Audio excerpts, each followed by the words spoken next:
Chapter 2866. Hearing his words, Ningtai Johnson knew it wasn't good. Herm, what do you want to do? Don't mess around. This is a society ruled by law. Do you still think you're living in the dark ages of the Middle Ages? This era is no different from the Middle Ages. People with power can still do whatever they want, right? No, you're wrong. In the past, ordinary people couldn't hurt us, but now, a missile can turn us into dust. That's why I need to continue my research from 800 years ago. As long as it succeeds, even missiles can't kill us. This is how we ensure our safety. But if you cause a commotion, we might be destroyed by the government before our research succeeds. No, as long as we're careful, it'll be fine, Herm replied. We can just pretend to be ordinary people. Fine. Tell me, what do you want to do? Kidnap those tycoons? Don't be silly. The risk of kidnapping tycoons is too high. Herm retorted. Plus, they have too much influence. The government will retaliate. Hearing Herm's words, Ningtai Johnson finally sighed in relief. He really thought Herm wanted to kidnap the tycoons. They were already part of the modern society. Therefore, they understood the rules of this era. Don't go against the government, no matter what. Don't go against the rich, no matter what. This was the rule of this era. Then what do you suggest we do?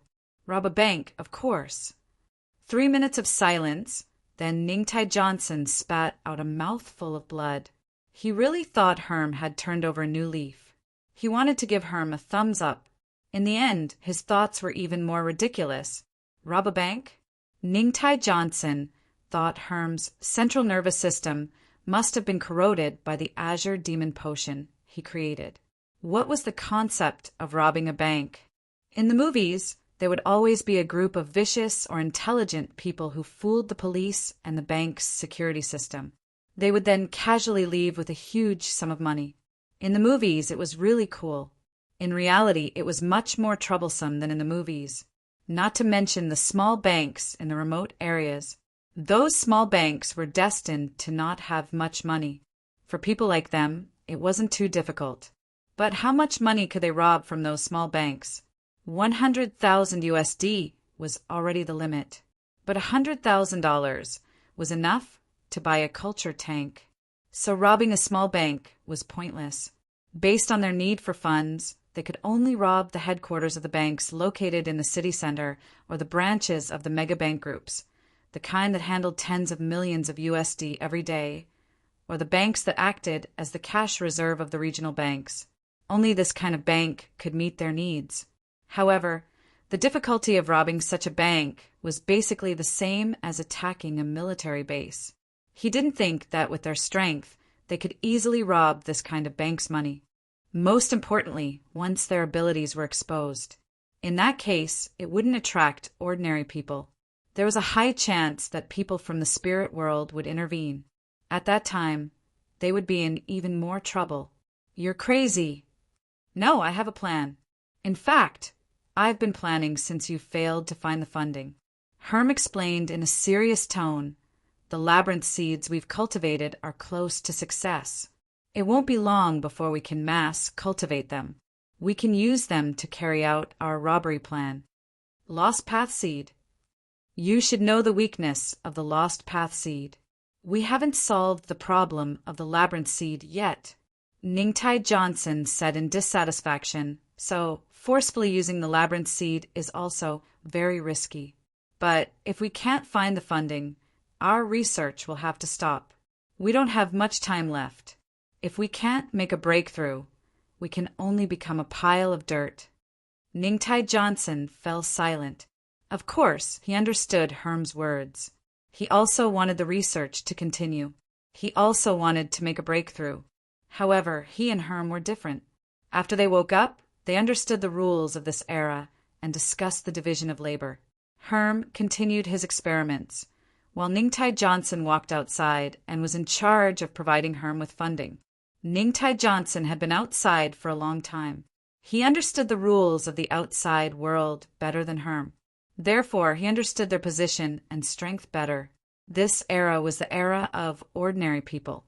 Although there were spiritualists, it was still a world dominated by ordinary people. Spiritualists could use their own abilities to occupy a place. However, if they crossed the line, not to mention the ordinary people, the government wouldn't let them go. Even spiritualists wouldn't let them go. Herm, the nerdy otaku, was different, although he had some understanding of the outside world. His way of thinking was still in the Middle Ages. He still felt that as long as he was strong enough, he could do whatever he wanted, just like 800 years ago. But in reality, 800 years ago, they still couldn't do whatever they wanted. Otherwise, they wouldn't have been forced into hibernation and only woke up after 800 years. Hibernation didn't mean they wouldn't lose their life force. In fact, their current appearance didn't match their real age. Even their bodies were like rotten wood, about to rot and age. This was why they immersed themselves in research after they woke up. For the sake of true immortality, they had been engaged in this research since 800 years ago. They had also achieved some results from their research. These results gave them 300 years of life. However, these 300 years of life didn't bring them joy. The effects of their research also followed. Countless spiritualists formed an alliance and declared war on them. They had no choice but to hibernate to avoid the encirclement of the spiritual world. Although hibernation could slow down the loss of their life force, it didn't mean it wouldn't. Moreover, the duration of hibernation was longer than they had planned. 800 years of hibernation offset 300 years of life force. 800 years of hibernation caused the first stage of their research to go to waste. It was because they were afraid of death that they started their research on immortality. But now, reality forced them into a corner. If they didn't research, they would die. According to their estimations, they only had around 10 years of life left. In this era, research required money. It wasn't like the past where they just robbed. However, in the end, they were only doing biological research, not finance. Therefore, money was the biggest stumbling block on their research path. Chapter 2867. Chen Zhao, what have you and 23rd been doing these days? She's always sneaky. She didn't even come these days. Zhang Tianyi was sure that there was some secret between Chen Zhao and 23rd Blood Mary. After all, 23rd Blood Mary had always been the most passionate about studying Aries. However, in the past 2 days, she didn't come to talk to Aries at all. She locked herself in the hotel and even refused their visits. They would never believe that there was nothing going on between her and Chen Zhao. 23rd Blood Mary couldn't tell them anything. Zhang Tianyi naturally asked Chen Zhao. Zhang Tianyi remembered that Chen Zhao and 23rd Blood Mary had talked privately that day. He didn't know what they talked about. However, it was definitely because of that conversation. Why do you ask? It has nothing to do with you anyway. How can it have nothing to do with you? I'm just worried that 23rd Blood Mary will trick you. I'm just worried about you. Believe me, 23rd Blood Mary is cruel and cunning. I'm really worried that you'll be taken advantage of by her. With that, even Zhang Tianyi started to doubt himself. If you really want to know, ask 23rd Blood Mary. If she's willing to tell you, I won't object. If she doesn't, I can't help you even if I want to. Zhang Tianyi immediately caught the meaning in Chen Zhao's words. Chen Zhao should be the seller, and 23rd Blood Mary was undoubtedly the buyer. What Chen Zhao sold to 23rd Blood Mary must be very precious. So precious that he had to be wary of them. What did you trade? Primordial stone? No, you don't have primordial stone anymore. Is it some other treasure that can extend life? Zhang Tianyi couldn't be blamed for being so sensitive. He also wanted to extend his life, although he wasn't as desperate as 23rd Blood Mary. But he wasn't young anymore. If he had the chance, of course he wanted to extend his life. Only longevity could make 23rd Blood Mary let go of such an important thing. It's not longevity. 23rd Blood Mary didn't come for another reason. If you really want to ask her, wait until she's done. You really can't say? What did you sell to 23rd Blood Mary? I want some too. It's gone. There's only one of it left. You won't be able to find a second one in the world. Even if you can find a second one, you won't be able to afford it. Jean Tiany was immediately displeased. Are you looking down on me or Mount Longhu? You can think whatever you want. There's only one item anyway. Even if you want to buy it, you won't be able to. You really can't reveal anything? Go ask the 23rd generation. I should protect the privacy of the consumers. Jean Tiany rolled his eyes. Forget it, I'll go find her. He ended the call with Jean Tiany. The Minghua villa was almost ready. In the next 2 days, their family would move to the Bright Moon Villa. Portia, where are we going? Navika Lena asked. She had never been to Minghua Villa. She had been running around for the past 2 days, helping Chen Zhao with an errand. He was Chen Zhao's assistant, amateur accountant, and non-professional legal consultant. Navika Lena was much more useful than Portia.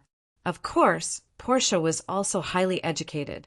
However, her high degree of education was incompatible with her current job. Most of her job overlapped with that of a nanny. The most challenging job was to take care of the children. Navika Lena was different. She was a professional in both accounting and law. Boss has other manner. Boss has other manners? Of course. Is that strange? Navika Lena finally saw Minghua Villa. It was completely different from the tranquility and leisure of Mirror Lake Manor. Minghua Villa was located on the coastline, which meant that it was noisy. It was a completely different style. Minghua Villa was more majestic. Portia pushed her suitcase and glanced at the dragon head in the yard. Boss, the craftsmanship is so bad. The outer shell is falling. Chen Zhao was speechless. I'll take care of it later. The dragon head had been there for a few months. Chen Zhao had forgotten that the dragon head would rot. Of course, the dragon rotted very slowly. That was why there weren't any disgusting scenes. Plus, there were ventilation all around. The sea breeze blew over and took away all the smell. Fortunately, Portia and Navika Lena didn't get suspicious. Portia only thought that it was a poor craftsmanship.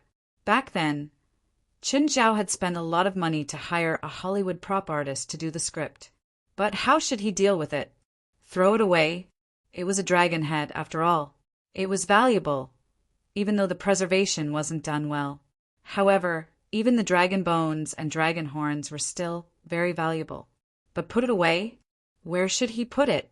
The warehouse in the supernatural organization's headquarters was almost filled with all kinds of dragons. More than once, Chen Zhao had complained to West. Could he stop hunting dragons? If he continued, the dragons would become protected animals. But the warehouse couldn't fit that many. Who in the supernatural organization didn't want to use 1 or 2 dragon parts as decorations? Now, the bodies of these dragons were in an awkward position. It was tasteless, but it was a pity to throw it away. No matter how precious something was, its value would be greatly reduced if it was overused. Should he give it away? Chen Zhao thought for a while and decided to give the dragon head away. Hey, Gavich. Mr. Chen, what's up? I have a dragon head that's almost rotting. Do you want it? Chen Zhao felt embarrassed. He felt like he was throwing trash away. He couldn't bear to throw it away, but he had to give it away like it was a treasure. Yes, Lila Gavik screamed at the top of his lungs. Wasn't that obvious? That was the head of a giant dragon. You couldn't even buy it on the market. Every time there was a magic item made from a dragon's body, it would be sold out as soon as it was put on the shelves. Lila Gavich knew that Chen Zhao had killed many dragons, so he could ignore the dragon's head. Even if he didn't keep it, he could kill one when he needed it. But other people didn't have Chen Zhao's power. Even though he was already an elf, he still had to tremble when facing a dragon.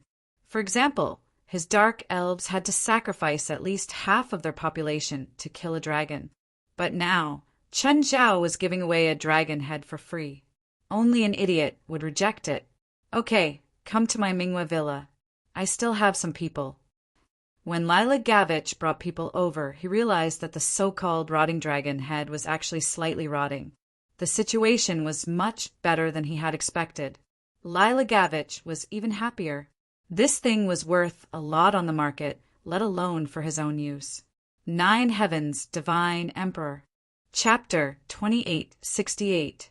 Back then, Chun Zhao's dragon head had indeed looked impressive when it was fresh, but now it was almost done rotting. It was incompatible with the overall style of Mingyue Villa. It was only a matter of time before they got rid of it. Portia and Navika had already changed into swimsuits and went to play on the beach. Navika had never had so much fun. On this high-quality beach that stretched for several kilometers, no one would harass them. They didn't need to hide here. They could enjoy the best beach entertainment here. They could even swim to the deep water. If they were tired, they could climb onto the yacht floating in the deep water to rest. Not long after, Navika Lena suddenly screamed, "Portia! Shark! Shark!" Portia was lying on an inflatable cushion. She was overjoyed. Looking at Navika's terrified expression, she laughed out loud. "Portia, I'm not joking. It's a real shark. Look over there. I know. Don't be so nervous. Relax." Portia waved her hand calmly and turned to look in the direction of the shark's fin. "That should be the boss's." "What boss?" "Portia, let's run." "That looks like a big guy. That big guy is our colleague. More accurately, he's one of our bosses." "I don't know what you're talking about. Are you crazy? They're our boss's pets. We'll need to take care of them for a long time in the future." Portia had long passed the time to be terrified. In the past, she'd been as terrified as Navika. Right now, she was calm and collected. Navika calmed down a little, but she watched as the shark's fin flew toward them. She couldn't help but shudder. Although she had seen enough terrifying animals in the Mirror Lake Manor, she had never seen anything like that before. But on the sea, she still couldn't hide her fear when facing the huge shark. "Won't it attack us?" "Don't worry, it won't." Finally, third brother leaped up before them. Navika Lena was frightened by the nearly 10 meters long body. Chun Zhao was in the yard on the cliff, drinking afternoon tea and watching the scenery on the sea. On the surface of the sea, Portia and Navika Lena's situation could be seen clearly. Just then, an inferior demon ran to Chun Zhao. "Master, the room is ready and the luggage is ready." "Okay, go prepare dinner." Chun Zhao waved his hand. The inferior demon hesitated for a while, but it did not leave.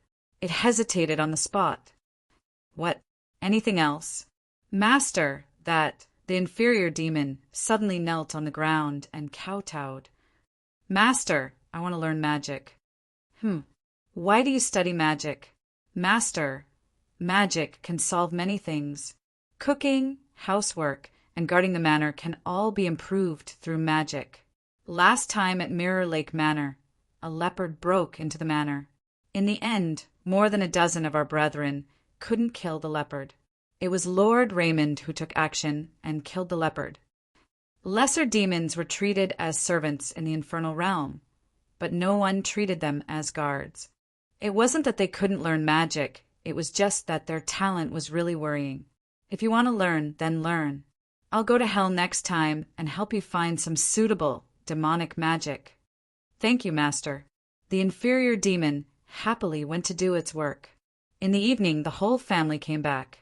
The children started running noisily again. Compared to Mirror Lake Manor, the children preferred Mingyue Villa. There was a longer coastline for them to run on. Of course, the grassland behind Mirror Lake Manor was also fine, but the grass was clearly not as soft as the beach for the children to run on. At least, the children liked to run on the beach barefoot. To Chun Zhao, this was a moment of family joy, although he wasn't at the age to enjoy his family. "Darling, your phone is ringing. Didn't you hear it?" Chun Zhao glanced at the phone not far from him. He already knew who it was. "I just don't want to answer it," Chun Zhao said calmly.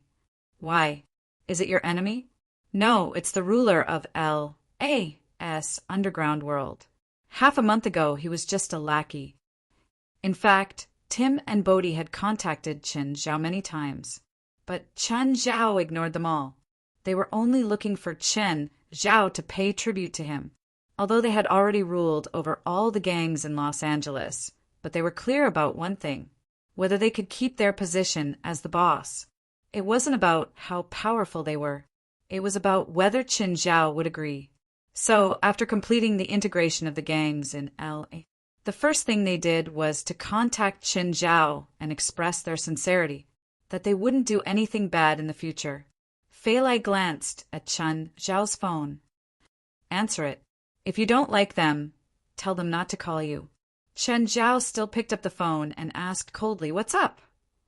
"Mr. Chin, one of my people in charge of firearms reported a deal to me today. I'm not interested in your firearms deal." "Mr. Chin, wait, don't hang up yet," Tim said hurriedly. "It's like this. If it's just a regular deal, I naturally wouldn't dare to disturb you, but it's a big deal. It's $3 million. That much?" Chen Zhao knew very well how cheap American firearms were. A semi-automatic weapon cost no more than $300. A bullet cost less than $1. $3 million was almost the annual sales of firearms to a small country or a warlord. "Who bought it?" "I don't know. My subordinate doesn't know what's important at all. When I found out, the deal was already half done. The other party left a deposit of $200,000 and took away a large number of weapons. Don't you deal in firearms all pay in one go? Why is there a deposit? $3 million of firearms isn't something that can be prepared in a day or two. The other party needs it very urgently, so he only took away my subordinate's inventory. It's still far from the total amount he wants to buy. Then why are you looking for me? Do you want me to find the seller for you?" No. I just want to tell you that if there's any large-scale conflict in L.A. Recently, it wasn't done by me or my men," Tim said worriedly. "And in Los Angeles and the surrounding areas, there are only two places that can use so many firearms: the military base and the bank." Chapter 2869. Tim informing Chen Zhao about the firearms was actually to draw a clear line between them. It didn't matter if it was attacking a military base or robbing a bank.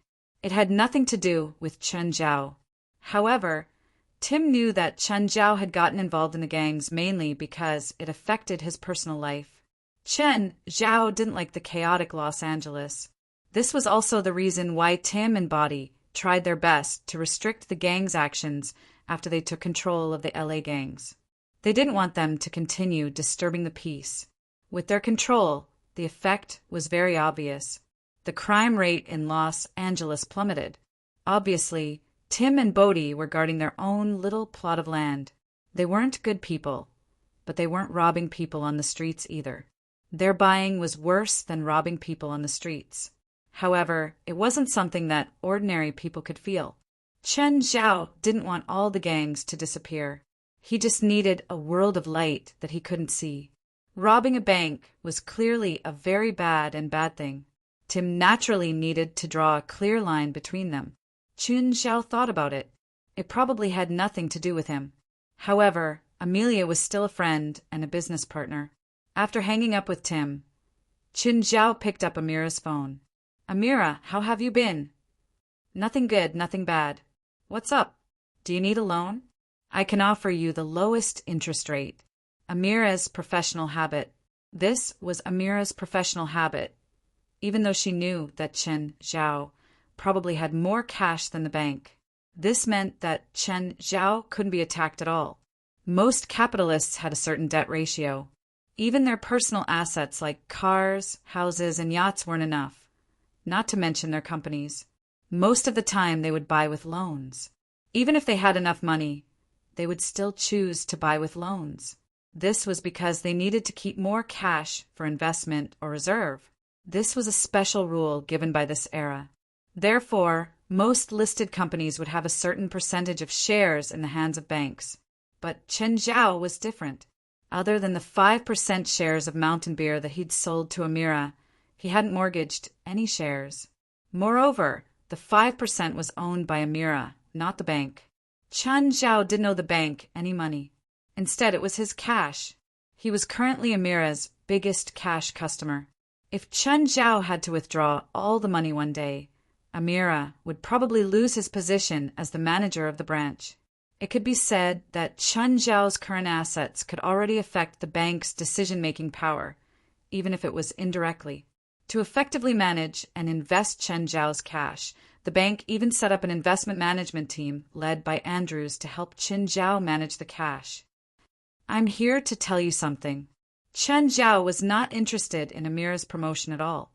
As the old saying went, he could just deposit his money in the bank and earn interest. He signed a contract with the bank, and the guaranteed annual interest rate of the money was 2%. At the same time, the bank was responsible for the investment, and the 30% profit that exceeded the annual interest rate belonged to the bank and the investment team. If the annual interest rate was lower than the annual interest rate, the bank would have to make up for the shortfall. What news? Amelia became serious. After all, with Chen Zhao's current status, everything he said and did was to be taken seriously. Moreover, the word inform would make Amira think of something bad. I received news that a group of people in Los Angeles recently bought a large amount of firearms. Their target is unknown. Amira furrowed her brows. I see. Actually, Amira heaved a sigh of relief. As long as Chen Zhao didn't want to transfer the money out, everything would be fine. How much cash did Chen Zhao have now? It was to the extent that they could destroy a bank.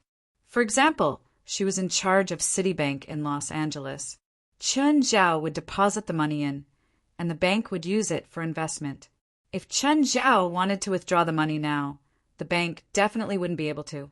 Even if he asked the head office to transfer the money, the head office might not be able to. Then he could only borrow from other banks, which wouldn't just pay the normal interest rate. With high interest rates, it was easy for problems to occur. That was the principle of one small move affecting the whole body. Once the news of Citibank's funds having problems spread, it would cause a financial shock or even an earthquake. This was Chen Zhao's current strength. Compared to what Amira was afraid of, robbing a bank was child's play. Robbing a bank was just child's play. Even if the robbers went to the Los Angeles headquarters, how much could they rob? Apart from the success rate, how much cash would the bank have for them to rob? 30 years ago, a successful bank robbery might be able to rob hundreds of millions of dollars. But in this era, both banks and individuals were about to completely get rid of paper money. Even banks rarely kept paper money. They only had a small amount as liquid reserves. According to the branch Amira was in charge of, they only had a few tens of millions of paper money in reserve. The value of the bank's assets was hundreds or even thousands of times that of the paper money. However, most of these assets were real estate, such as houses, cars, yachts, planes, and stocks. Robbers couldn't rob these things. So, Amira wasn't worried about robbing a bank at all. Of course, she still had to take precautions. Thank you for your reminder. I'll take precautions. Amira took Chen Zhao's information very seriously. If a bank robbery really succeeded, it would be very disadvantageous for the bank. It wasn't about how much money the robbers took, but the distrust of the depositors, which would lead to a run on the bank. The next day, Amira strengthened the bank's defenses. At noon, there was a moving hot dog cart outside the plaza of Citibank's headquarters in Irvine. There were 2 employees. One was in charge of the cashier, and the other was in charge of making hot dogs and snacks. Herm, I realized that if our plan doesn't succeed, we can switch to selling hot dogs. The money from selling hot dogs isn't enough for our experiment. If we don't complete the immortality experiment, we won't be able to survive. Johnson, do you want to rot like this? Ningtai Johnson was silent for a moment. I don't want to, he said. I haven't lived long enough, especially since this era is much more interesting than the Middle Ages.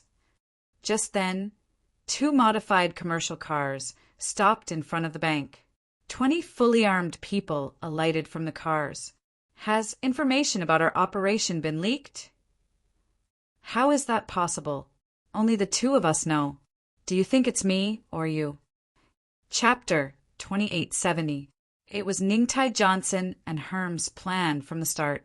The two of them knew each other very well. They knew the other wouldn't betray each other. After all, their current relationship was one where they were bound together for good or bad. But looking at the bank's actions, they seemed to have realized their intentions.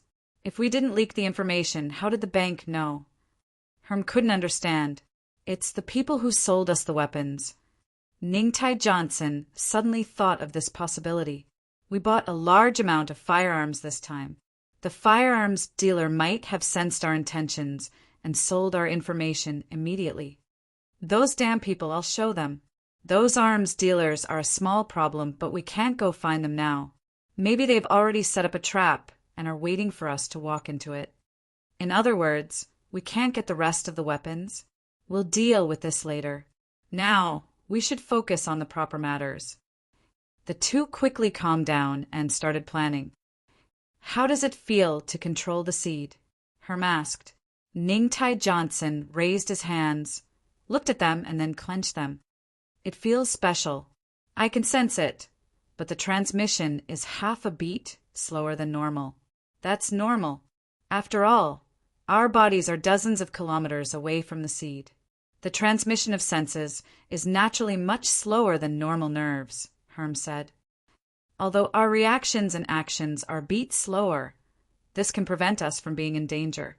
Even if the seed's body is destroyed, we can still leave and break the connection. Ningtai Johnson nodded. The labyrinth seed had many flaws, but it was very practical. The seed was a byproduct of their research on immortality. They once wanted to create an immortal body and then put their souls into this body. The seed was a part of their immortality plan. However, this plan soon ended in failure. Although the labyrinth seed was a body created by the fusion of many special bloodlines, it was still able to form a body. But they weren't truly immortal. Moreover, it was extremely repulsive to their souls. After the soul entered the seed's body for a short period of time, the seed would quickly decay. They could control it for a short period of time, but it wasn't perfect as a long-term soul vessel. So now they were only using the labyrinth seeds as puppets that could be controlled remotely. To the people of the spirit world, the lost path seed was perhaps a joke. However, to ordinary people, puppets that were not afraid of death were still a great threat. Citibank's Irvine headquarters has about $50 million in cash reserves. Only $50 million. Herm frowned, clearly not satisfied with this number. He knew how much money they had spent on the research over the past few years. He also knew that they would need more than $50 million in the future. He originally thought that he would be able to earn more money from this operation. $50 million was only enough to solve their urgent problem.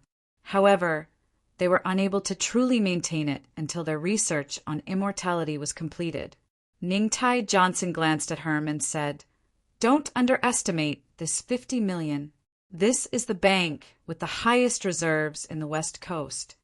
But it's still not enough unless we find a few more similar targets. This is the first and last time. Any more, and we'll be in extreme danger." Ningtai Johnson wasn't a nerd like Herm. He had been beaten up by society for several years. He knew very well that the outside world wasn't really that peaceful, especially for the rich. Especially for the rich. The same mistake would not happen to them a second time. The first time, they could use the labyrinth seeds to attack first, but the second time, other banks would probably be more cautious. And in this aspect, although they possessed extraordinary power, they were still unable to do so. But they weren't professionals after all. They had to rob 2 or 3 big banks in a row. Did they think they were idiots? Ningtai Johnson paused and continued. Also, this bank has more than $50 million in cash reserves. Other than the $50 million in cash reserves, what else can they have? Bonds? Stocks? Those things are just waste paper to us. Whether it was bonds or stocks, they had to be converted through proper channels to have value. Robbery was clearly not the way to convert them. Although Herm was a nerd, it didn't mean he didn't know basic social knowledge. Not those financial products. It's gold, Ningtai Johnson said seriously. There's more than 5 billion USD in gold in this bank. Herm's eyes widened. Really? That much? That's right. Ningtai Johnson nodded. I can confirm it from my source. Herm was just excited when he suddenly calmed down. 2 billion USD in gold. How heavy is that? About 50 tons, Ningtai Johnson said. Ningtai Johnson said, that's why we're not just using ordinary labyrinth seeds this time. We need at least something like Hercules. In the process of research, they had developed all kinds of labyrinth seeds. One of them was named Hercules. Just like its name, it had terrifying power, but it was short-lived. After activation, it would be useless in less than a day. Of course, whether it was a special type or a normal type, there wasn't much difference between a day and a few days. If it wasn't for the fact that they needed to keep a low profile and avoid the attention and interference of the spiritual world, they would obviously use the most powerful type. Hercules was slightly more normal. At least, they just needed to cover it a little and it wouldn't attract too much attention. When do we do it? 6 in the evening, Ningtai Johnson said. Ningtai Johnson said, this is the time when the other branches transfer the cash over. The bank's business hours are also over. Business hours are over? That means we don't have many hostages. If we only use the bank's employees as hostages, I'm afraid the guards and police won't be able to hold back. My plan isn't to take hostages. I don't think the bank and police will just watch as we take dozens of tons of gold if we take enough hostages. Then what do you want? You know, that's dozens of tons of gold. Even if we use Hercules, it'll be difficult to move it. If we can't move it above ground, we can go underground. Underground? Sewer? I've already found the sewer route map of this bank. There's a sewer pipe 15 meters below the vault. Jiu Tian Shen Huang. Chapter 2871. Because of the hostages, the police couldn't use heavy weapons. Also, because the bank was built with a nuclear bomb defense. The police had no idea what was going on inside the bank. After watching for 10 minutes, Chun Zhao lost interest. He didn't see the gunfight he was looking forward to. There was only this endless stalemate. The criminals inside couldn't get out, and the police outside couldn't get in either. Of course, the two parties involved weren't as relaxed as the audience. Amira's face was green. She looked at the security captain who was reporting the situation to her. Is this the foolproof plan you told me? Amira had just told the captain this morning to increase the security. But this happened last night. Anyone else wouldn't be happy. Miss Amira, the criminals are trapped inside the bank. They have nowhere to go. That better be the case. Amira looked at the captain coldly. If there's any damage in the bank, you better prepare for the aftermath. The captain was obviously not a good person. Amira had hired him because he wasn't a good person. But because of this, he could be threatened by Amira and even controlled by her. If he still wanted to live in peace, if he still wanted to live a peaceful life with his family, the captain was helpless. Of course, he knew what Amira meant. But Amira was someone he couldn't afford to offend. Amira was completely different from the people he'd interacted with in the past. Amira paid him a high salary because of his uniqueness. But once he lost his value, Amira would demand more from him. After a while, Amira calmed down a little. Is there a way to avoid the police and solve the problem ourselves? Miss Amira, our biggest problem now is the same as the police's. It's the impenetrable outer wall of the bank. It's a defense that can withstand a nuclear bomb. The only way to break through is through the front door, but if it's the front door, we can't avoid the police at all. What about below? I remember it's the sewer, right? It's the same below, but the distance from the inside of the bank to the sewer is 20 meters. The concrete foundation is thicker than the outer wall. Is there no other way to break through? Amira asked. The captain smiled bitterly. That was a bank. If it was so easy to break through, then why did he become a security captain? He would have gone to rob a bank. He didn't understand what those criminals were thinking, but he felt that all the gangsters' efforts were in vain. They were now trapped in that turtle shell, although they could not attack from the outside for the time being, but they couldn't get out either. Everything he was doing now was just stalling for time. He felt that Amelia did not need to be so anxious at all. In any case, those criminals couldn't take the money at all. At this moment, the ground shook slightly. After about 10 seconds, he heard a loud noise. Bang! Amira and the security chief exchanged glances. What happened? The bank. The security captain quickly determined the direction of the explosion. They weren't too far from the bank, only about a block away. That was because they could obtain first-hand information about the situation here. Go to the bank immediately. Amira screamed. But right now it's too faster. Amira could not imagine how much damage an explosion of this magnitude would cause if it happened inside the bank. The security chief could only drive in the direction of the bank. As soon as they reached the periphery of the bank, they saw the police officers surrounding the perimeter, although the explosion didn't happen right in front of them. But the impact of the huge explosion inside the bank still caused huge casualties to the police officers outside the perimeter.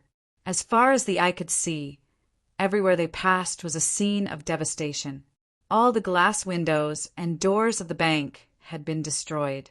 Amira's body trembled slightly. There were also several news outlets here. She couldn't imagine how she and the bank would be criticized tomorrow. Regardless of whether she was a victim or not, the media and the public wouldn't care. In their eyes, she was just a capitalist. It was her negligence that led to this accident. Amira's breathing quickened. Although she wouldn't lose her wealth because of this, but her position was likely to be in jeopardy because of this. After all, there were many people on the board who coveted her position. They would never miss this opportunity to kick her when she was down. Let's go in and see what's going on, Amira said. Miss Amira, the situation inside is unclear. It's too dangerous. Amira ignored the security chief's dissuasion and walked straight inside. The security chief gritted his teeth and followed Amira's footsteps. Right now, the inside of the bank was shrouded in fog. Everything was destroyed by the huge explosion. To the vault, Amira said. The security chief gulped. In the bank, the only place that could withstand the impact of such an explosion was the vault. Judging from the speed of their arrival and the situation of the police outside, those criminals probably hadn't come out of the bank yet. Therefore, the possibility of them hiding in the vault was very high. And judging from the brutal methods of these criminals, once they encountered the criminals, they could only shoot at each other endlessly. Miss Amira, those criminals probably haven't left yet. If you don't want to go, I'll go myself. Amira snatched the gun from the security chief's hand and headed straight for the vault. The security chief hurried to Amira's side. At the same time, he tried his best to get the gun back from Amira. The gun was obviously more useful in his hands. He knew very well that even if an ordinary person had a weapon, they probably wouldn't dare to fire when they were in danger. The security chief carefully cleared the way in front. The vault passageway wasn't too badly damaged. In front of them was the vault's security door, which was still intact. The security chief looked at Amira. Amira hesitated for a moment, but finally gave up on the idea of opening the vault's security door. Wait for the police outside to come in, Amira said. Although she was furious, she didn't lose her mind. If those criminals were hiding behind the security door, the security chief's gun was definitely no match for those criminals. A few minutes later, the police came in. They were worried that something might have happened when they saw Amira rush in. Although they had suffered heavy losses, nothing could happen to Amira. After the police arrived, Amira keyed in the security door's password and fingerprint recognition. Ah, As soon as the security door opened, screams and chaos came from inside. More than 10 guns were pointed inside, but Amira could see them clearly. There were no criminals behind the security door. They were all bank employees. More than 10 police officers entered the vault one after another. There was no trace of the criminals. Amira grabbed a bank clerk and roared fiercely, "Where is he?" "Where are those damned scums? Where are they hiding?" The male employee, who was grabbed by Amira, was obviously frightened. He looked at Amira in horror and looked like he was about to cry. Perhaps in his eyes, Amira was a great demon at this moment. "Miss Amira, please calm down, calm down." If not for the 2 police officers holding Amira back, the male employee might have been driven mad by Amira. "Miss Amira, the most important thing now is to check the damage." Chapter 2872. How is that possible? Amira's expression changed. "Why is all the gold gone? All in the air? How many people are there?" "According to preliminary estimates, about 6 people." "Impossible," Amira said. 6 people can't move 50 tons of gold. Each gold bar weighs 1 kilogram. She didn't care about the loss earlier because she thought that the robbers would at most steal some cash. But now, not only had they lost cash, but the most important gold as well. This was a big problem, a very big one. What did 50 tons of gold mean? Even her entire family would be in great pain. Even if the gold wasn't hers, at least not all of it was hers. The gold belonged to the bank. It was worth $5 billion. The real value of the gold was much higher than $5 billion. The gold was used to control financial shocks and stabilize the bank stocks. Now that this batch of gold had been lost, both her family and the bank itself would be greatly impacted. Amira's eyes flickered. "Sorry, I need to make a call." Amelia ran outside in a hurry. After looking around, she dialed the number. "Hey, Chin, I need your help." "Amira, you don't want me to help you arrest the robbers, do you? You should find the police. I'm not more professional than them." Chen Zhao was telling the truth. Apart from being stronger than the police, he didn't have any advantages over them. Moreover, arresting robbers didn't require much combat power. Even if he found the Marines, they might not be more useful than the police. "No, I want to borrow money." "Borrow money? Are you kidding me? You run a bank. You want to borrow money from me?" "More accurately, I want to borrow gold," Amira said. "Part of the gold I bought from you on behalf of the bank was stolen. This news can't be leaked. If it gets out, my family and I will be done for." "Is it that serious?" Amira sighed. She wouldn't go bankrupt, but she would definitely be kicked out of the board. Her father would also be implicated because of this, and the entire family might not be able to recover from this setback. So the news of the gold being stolen it must not be leaked. Before she found the gold, she had to find a replacement. She had to answer to both the public and the board. Of course, she had to get the stolen gold back too. "I don't have a lot of gold," Qin Zhao said, troubled. Even if he had a lot of gold, not to mention dozens of tons, he could even take out hundreds or thousands of tons. But the consequences would be severe too. So unless it was necessary, he wouldn't agree to Amira's request, even if they were friends and business partners. If the amount of gold he had was exposed, the whole world would probably come to kill him. There was simply too much gold. So much that it could make all the world's finance jump. "Chen Zhao," Qin Zhao said. "Qin Zhao. Chen Zhao. I can help you ask, but I can't guarantee anything." "All right, I need 50 tons of gold. The sooner, the better." Amira knew that Chen Zhao did, even though he didn't want to admit it. "Chun Chin Chin, Zhao Chin Chin." After a moment of silence, Qin Zhao asked, "What's the earliest time?" "The sooner the better. If it's possible, I hope your friend can help me prepare it tonight." Qin Zhao was silent for a long time. "My friend has 50 tons of gold in warehouse 01 at Hill Pier. Send someone to get it." "Oh, you'd better find enough people to escort it." "Okay, thank you."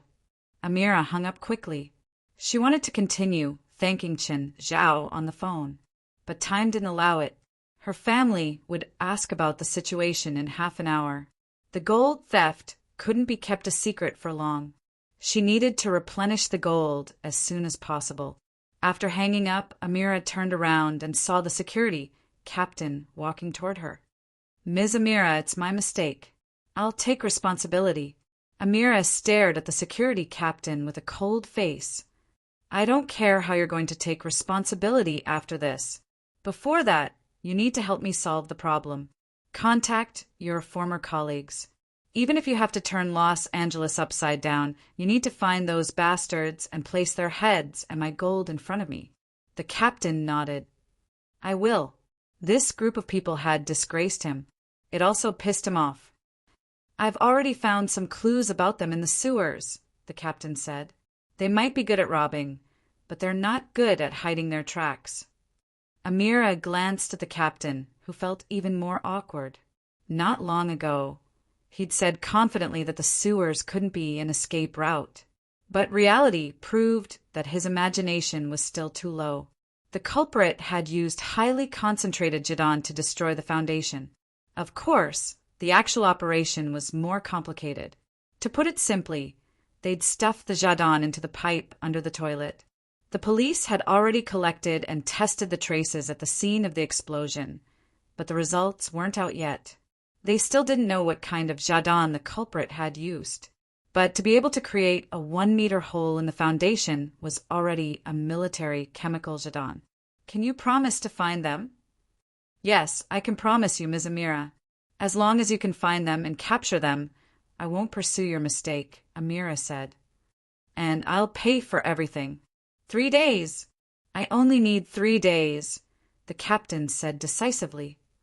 "Also, contact your colleagues now and have them go to Hill Pier to help me transport a batch of goods." "Goods?" The captain was confused. "What goods? What goods at this time?" "Gold," Amira said. Just then, Amira's phone rang. "Dad, the situation isn't as bad as you think. That's just a random report from the media. No, the gold wasn't lost, it's just a rumor. If you don't believe me, you can watch the press conference tomorrow." Amira's tone was calm. "I know. I understand. This is a mistake on my part. I did lose some cash reserves, but everything is still under control." Amira hung up the phone and let out a long sigh. This was just an appetizer. After all, it was her father who wouldn't embarrass her too much. But the board of directors might not. If she couldn't appease them, the situation would completely go out of control. Chapter 2873. "Herm, we seem to have been exposed." Ningtai Johnson looked at the monitor. There had been people loitering outside their base since yesterday. Those people hadn't figured out their location yet, but they should be able to find the entrance soon. Herm glanced at Ningtai Johnson in dissatisfaction. "You should be responsible for cleaning up. You didn't clean up our traces, so it's your responsibility." Ningtai Johnson's face darkened. He thought he'd cleaned up all traces, but he wasn't a professional in this area. The so-called cleanup actually left a lot of traces in the eyes of professionals. Their base was inside the mountain, and the entrance was hidden with magic. But they couldn't guarantee that magic could stop those people from entering. "If these people continue loitering outside, they'll find the entrance sooner or later," Ningtai Johnson said. "Instead of that, why don't we just kill them all?" "What do you plan to do?" "Let them in," Ningtai Johnson said. Ningtai Johnson said there are only around 20 people outside. It's not hard to deal with them. But if they accidentally find the entrance, it's hard to guarantee that they won't pass the information to others. By then, we will never have a chance to live in peace. But if you let them in, won't they send the information? We can't control when they find the entrance, but I can control when they enter, Ningtai Johnson said. Ningtai Johnson's thought process was clear. If they slowly explored outside, they'd figure out their concealment magic sooner or later. After all, concealment magic wasn't invisibility magic. Even a normal person had a chance to see through it. Once they figured it out, they'd send the information. Then the two of them would be like turtles in a jar. even though their base still had a certain amount of combat power. It wouldn't be a problem to block a few waves of attacks. What they were afraid of was that the people outside would suspect something. Once they were discovered by the people in the spiritual world, then they'd be in big trouble, although the spiritual world in North America was relatively weak. They were afraid that the government would find powerful people in Europe or the East to deal with them. To be honest, both of them started out as researchers. After sleeping for a few hundred years, one continued to stay in the house while the other went into finance. Not a single one of them went to consolidate their strength. Their strongest point now wasn't their own magic. Instead, it was the lost path seed that they had researched. These maize Dao seeds were quite powerful, but the key problem was that the number of lost path seeds was also very limited. If they had enough resources, they would be able to produce more labyrinth seeds endlessly. However, they were now trapped here. Although they had a lot of money in their hands, they had nowhere to spend it. Therefore, the most important thing now was to get rid of those people outside. Frosa, we've been searching for 2 days. Are you sure we're not in the wrong place? Flosa was the head of security, and the people around him were his former colleagues, or rather, his subordinates. A few years ago, the mercenary group he led could be considered famous in the mercenary world. However, the change in the mercenary world was very fast. Mercenaries either died, saved up enough money, or quit because they were tired of the rain of bullets. Flosa was also one of them. He was tired of his old life. Then he left the mercenary team. This time, for the sake of his own work, he had no choice but to gather his colleagues again. Of course, there were a few unfamiliar faces among them. They didn't really respect him, the former guild leader. Fortunately, the current leader was appointed by him in the past, and he still had a lot of trust in Flosa. So this time the command was still given to Flosa. Flosa started from the sewers back then. Indeed, he found some traces. Following these traces, Flosa tracked them to this forest. This forest was quite vast. Moreover, it was an area that hadn't been developed before. Therefore, the landscape was quite complicated. The tracks were cut off near here. They had been wandering around here for 3 days, although there were members who raised doubts one after another. But Flosa still believed in his judgment. There's no mistake. These bandits' method of covering their tracks is too old-fashioned. Although the traces disappeared around here, our general direction can't be wrong, Flosa said. Hearing Flosa say so, the others didn't say anything else. Flosa, look, there seems to be a cave over there. Cave? We've been wandering around here for 2 days. If there's a cave, how can we only find it now? Flosa was a little doubtful. After all, he still had confidence in his old friends. Fighting in the wild was their strong suit. It was impossible for them to wander around for a few days without finding a cave right under their nose. Even with their abilities, it was something that could be done in a minute. Every one of them had a very sharp eye. They could basically determine the terrain in the wild with just a glance. A cave, even if it was covered in shrubs and grass, could hardly escape their eyes. But Flosa followed the direction of his subordinates and indeed saw a cave. This made it a little hard for Flosa to accept that there really was a cave. He had so many people, but none of them found it. Let's go take a look. Oro, you and your team stay here. I feel that there's something wrong with that cave. Use the communicator to keep in touch with us at all times. Yes, Mr. Flosa. Although Oro felt that Flosa was being too careful, but he still followed Flosa's orders. After all, he had to become a qualified mercenary. First of all, it wasn't how high his combat level was, but that he had to obey orders. Oro and his team of 5 stayed where they were, waiting for Frosha and the others. Mr. Flosa, did you find anything in the cave? Russell, nothing so far. This cave is very deep, and there seems to be a source of interference here. There seems to be something in front. Da-da-da-da, boom. At this moment, the sound of gunfire came from the communicator. Oro raised his head and looked at the cave. Strange, the the sound of intense gunfire coming from the communicator. Why was the cave so quiet? Wasn't this too abnormal? Flosa and the others shouldn't have been gone for too long. And in a space like the cave, the sound should be more obvious. Oro, leave there, leave there. Bring the news back to Miss Amira. Damn it, we've been tricked. These aren't bandits at all. Boom. Oro and his team members were a little frightened. They didn't understand what was going on, but it seemed that most of Flosa's men were in big trouble. Oro and the others looked at each other. Go. Leave here. Chapter 2874. Early in the morning. Chun Zhao's phone rang. Hello, Amira. Good morning. Did you solve your problem? Chun Zhao rubbed his eyes. Last night, he'd flown to the ozone layer to absorb cosmic rays and only returned at 3 in the morning. No, not yet. Chin, I want to discuss something with you. If you want to buy gold, then don't ask, Chin Zhao said. That batch of gold doesn't belong to me. I borrowed it from a friend, so you have to return it after you finish using it. Chin, it's not that.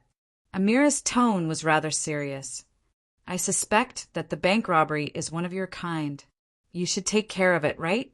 Impossible. If it's my kind, they definitely wouldn't use that method. You might not even realize it, and the money would be gone. Chen Zhao wasn't sure, but he felt that Amira might not be able to find the gold, so he wanted to do it himself. My security captain found some mercenaries, but something happened yesterday. He's back alone now. You better come over. The person who came back seems to have some problems too. Where to? Your place? Yes. When? As soon as possible. It's best if it's now. Okay, wait for me to wash up. It'll take at least an hour. After hanging up, Chin Zhao put on his clothes and washed up. The children had already woken up one after another. Most of them were called by the underlings. Chin Zhao personally sent them to school, after which he drove to Amira's place. When Chen Zhao entered the villa, all of Amira's bodyguards were present. Those who didn't know would think that they were prepared for Chin Zhao. In fact, after the bank robbery, Amira had prepared a large group of bodyguards for himself. These bodyguards were rather unfamiliar with Chin Zhao. So, when Chen Zhao entered Amira's villa, most of the bodyguards glared at Chin Zhao fiercely. Only a few knew Chin Zhao. One of them was Amira's old employee. He opened the car door for Chin Zhao. Mr. Chin, Miss Amira is waiting for you inside. Okay, drive my car to the garage. Thank you.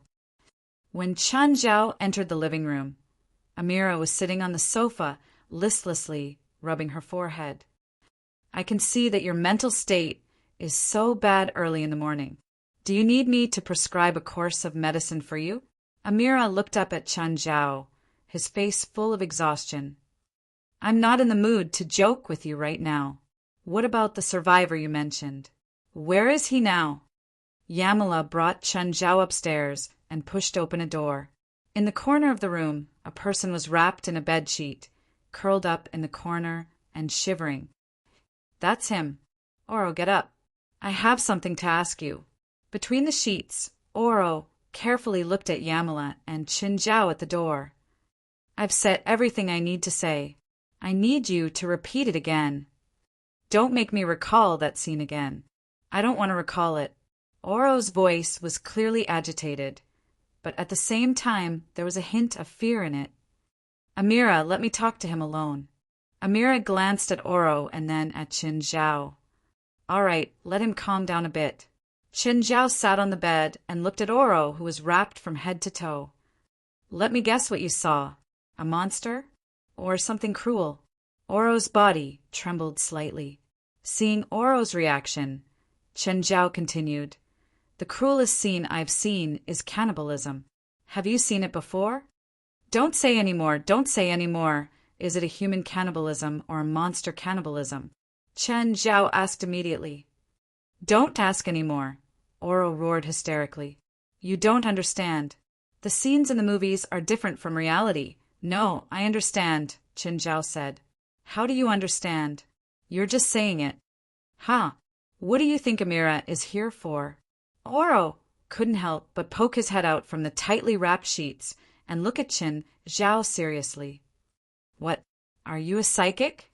Or an exorcist? I know how to be a psychic and exorcist, Qin Zhao said, chuckling.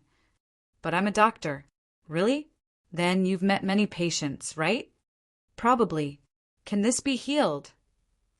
Oro's arm reached out from the sheets. Qin Zhao looked at Oro's arm. There was a layer of flesh covering the skin. It clearly wasn't Oro's own. The flesh was still wriggling slowly. It looked disgusting. Qin Zhao reached out and grabbed Oro's elbow. Don't move. Oro was stunned. He didn't think that Qin Zhao wouldn't be scared off. Amira had found a doctor for him before. When the doctor saw his arm, he cried out in shock. Just then, Oro felt Qin Zhao's grip tighten. Oro couldn't help but look at his arm. The flesh on his arm seemed to feel the power too. It wriggled even faster. This is undead flesh, Qin Zhao said. This thing will absorb a person's life force. But it's not hard to get rid of it. As long as you block the port, it'll fall off due to lack of nutrients. As expected, a few minutes later, the undead flesh fell off Oro's arm. Undead flesh was actually a type of undead creature. It just looked like a piece of meat. In reality, it had a certain level of individual thought. However, undead flesh had low intelligence. It attached itself to the host and slowly absorbed the host's life force. When the host died, it would be transferred to another host. Qin Zhao's method could basically be done by ordinary people too. There were actually other methods, but they clearly couldn't be done by ordinary people. For example, soaking it in holy water or casting a curse on it. Undead flesh was just a weak, undead creature. It didn't have any resistance to magic and could be killed in a few hits. After the undead flesh left Oro's arm, it wriggled on the ground. Suddenly, it bounced up and shot at Qin Zhao. But Qin Zhao scooped it up and pinched it in his hand. The undead flesh immediately wanted to attach itself to Qin Zhao's palm. Oro's face was filled with disbelief. He didn't think that Qin Zhao could really get rid of it. Qin Zhao clenched his fist, and the undead flesh was crushed. Where did you provoke this thing? This thing is rare, and it's usually man-made. In the Lezen National Park, Flosa, and 20 other mercenaries were looking for the bandit who robbed the bank. We were attacked there, and a few of my team members were eaten by the monsters in that area. I only managed to escape because I was fast enough. Chapter 2875. As Oro spoke, he looked at his arm. The undead flesh was gone, but Oro was still fearful. However, Oro still felt some lingering fear. He took a deep breath and said, "Those things are being controlled by someone." Qin Zhao listened to Oro's narration quietly. Bank robberies by people from the supernatural world had happened in the LA area. It was clear that this was his job. In Oro's narration, there was a person, or rather a human-like monster, who was completely naked. Strange spikes grew out of the person's body. After piercing into the person's body, the spikes would suck the person's blood. Long Island Expressway sang National Park. Specific location, Qin Zhao said. Oro looked up at Qin Zhao. You want to go? Are you crazy? Don't you understand? Or do you think I'm joking? No, I understand. I also know you're not joking, but so what? Do you think I'm here to talk to you? Or is he here to help you heal? Oro looked at Qin Zhao seriously. Long Island Expressway, sang National Park. After entering from the highway, go north for about 30 kilometers. It's roughly in that area. Roughly? What I need are more detailed coordinates. Oro's location was too vague. It wasn't like finding a needle in a haystack, but it wasn't that easy either. Even if Qin Zhao used his little world to scan, it would take a long time. How can I have the exact coordinates? Do you want me to mark the latitude and longitude for you? I can't do that. If you take me there, can you find it? Wait. I didn't say I'm going with you. I don't want to go there again. I don't want to die. Don't worry. You'll be safe with me. Bullshit. People who say that in horror movies usually die horribly. Chen Zhao's words reminded him of the scenes in horror movies where people would seek death. Basically, they knew there was a tiger on the mountain, but they still wanted to go there. I'm afraid you don't have a choice. I do. Half an hour later, Oro sat in the passenger seat with a dejected expression. He'd tried to resist. As a mercenary with a backbone, he was dragged out of the villa by his neck. Yamala and her bodyguard just watched. He just looked at her without a care in the world. Oro had a weapon, and he tried to use it. However, in the face of absolute power, the weapons in his hands were equivalent to toys. Mr. Chen, I'm serious. You're courting death. We can't deal with that thing. More accurately, you can't handle it, Chen Zhao replied to Oro's complaint as he drove. Which way? That road. Chen Zhao turned the car onto a secluded path. After Oro got in the car, he didn't refuse to give Chen Zhao directions anymore. You really don't have to worry. I know where he came from. In fact, I'm in charge of this. But you said that your profession is a doctor. There's nothing I can do about it. My side job is doing better than my main job. It's a headache for me. Also, apart from being an exorcist and a doctor, I'm also a tycoon, a philanthropist, and a good father. No one would use a good father as a title. Now there is. You said that you're an exorcist. Show me your skills so that I can feel at ease. There's an evil spirit in the back seat. He's covered in bullet holes, and he's been staring at you. Oro shuddered all over. He turned his head abruptly, but the back seat was empty. Are you messing with me? No, I'm serious. It should be someone you killed. It's probably someone in the same industry, or maybe a comrade. I've killed many people. If there's really an evil spirit following me, there won't be just one. Ha! Are you that confident in this aspect? Chen Zhao chuckled.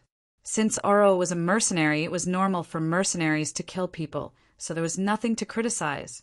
Plus, there was no such thing as good or bad in this industry. The so-called good and evil were just a matter of position. Do you want to identify the people you killed in the past? Chen Zhao asked. Oro's expression was conflicted. After a long hesitation, he said, Can you let me see? Look in the rearview mirror.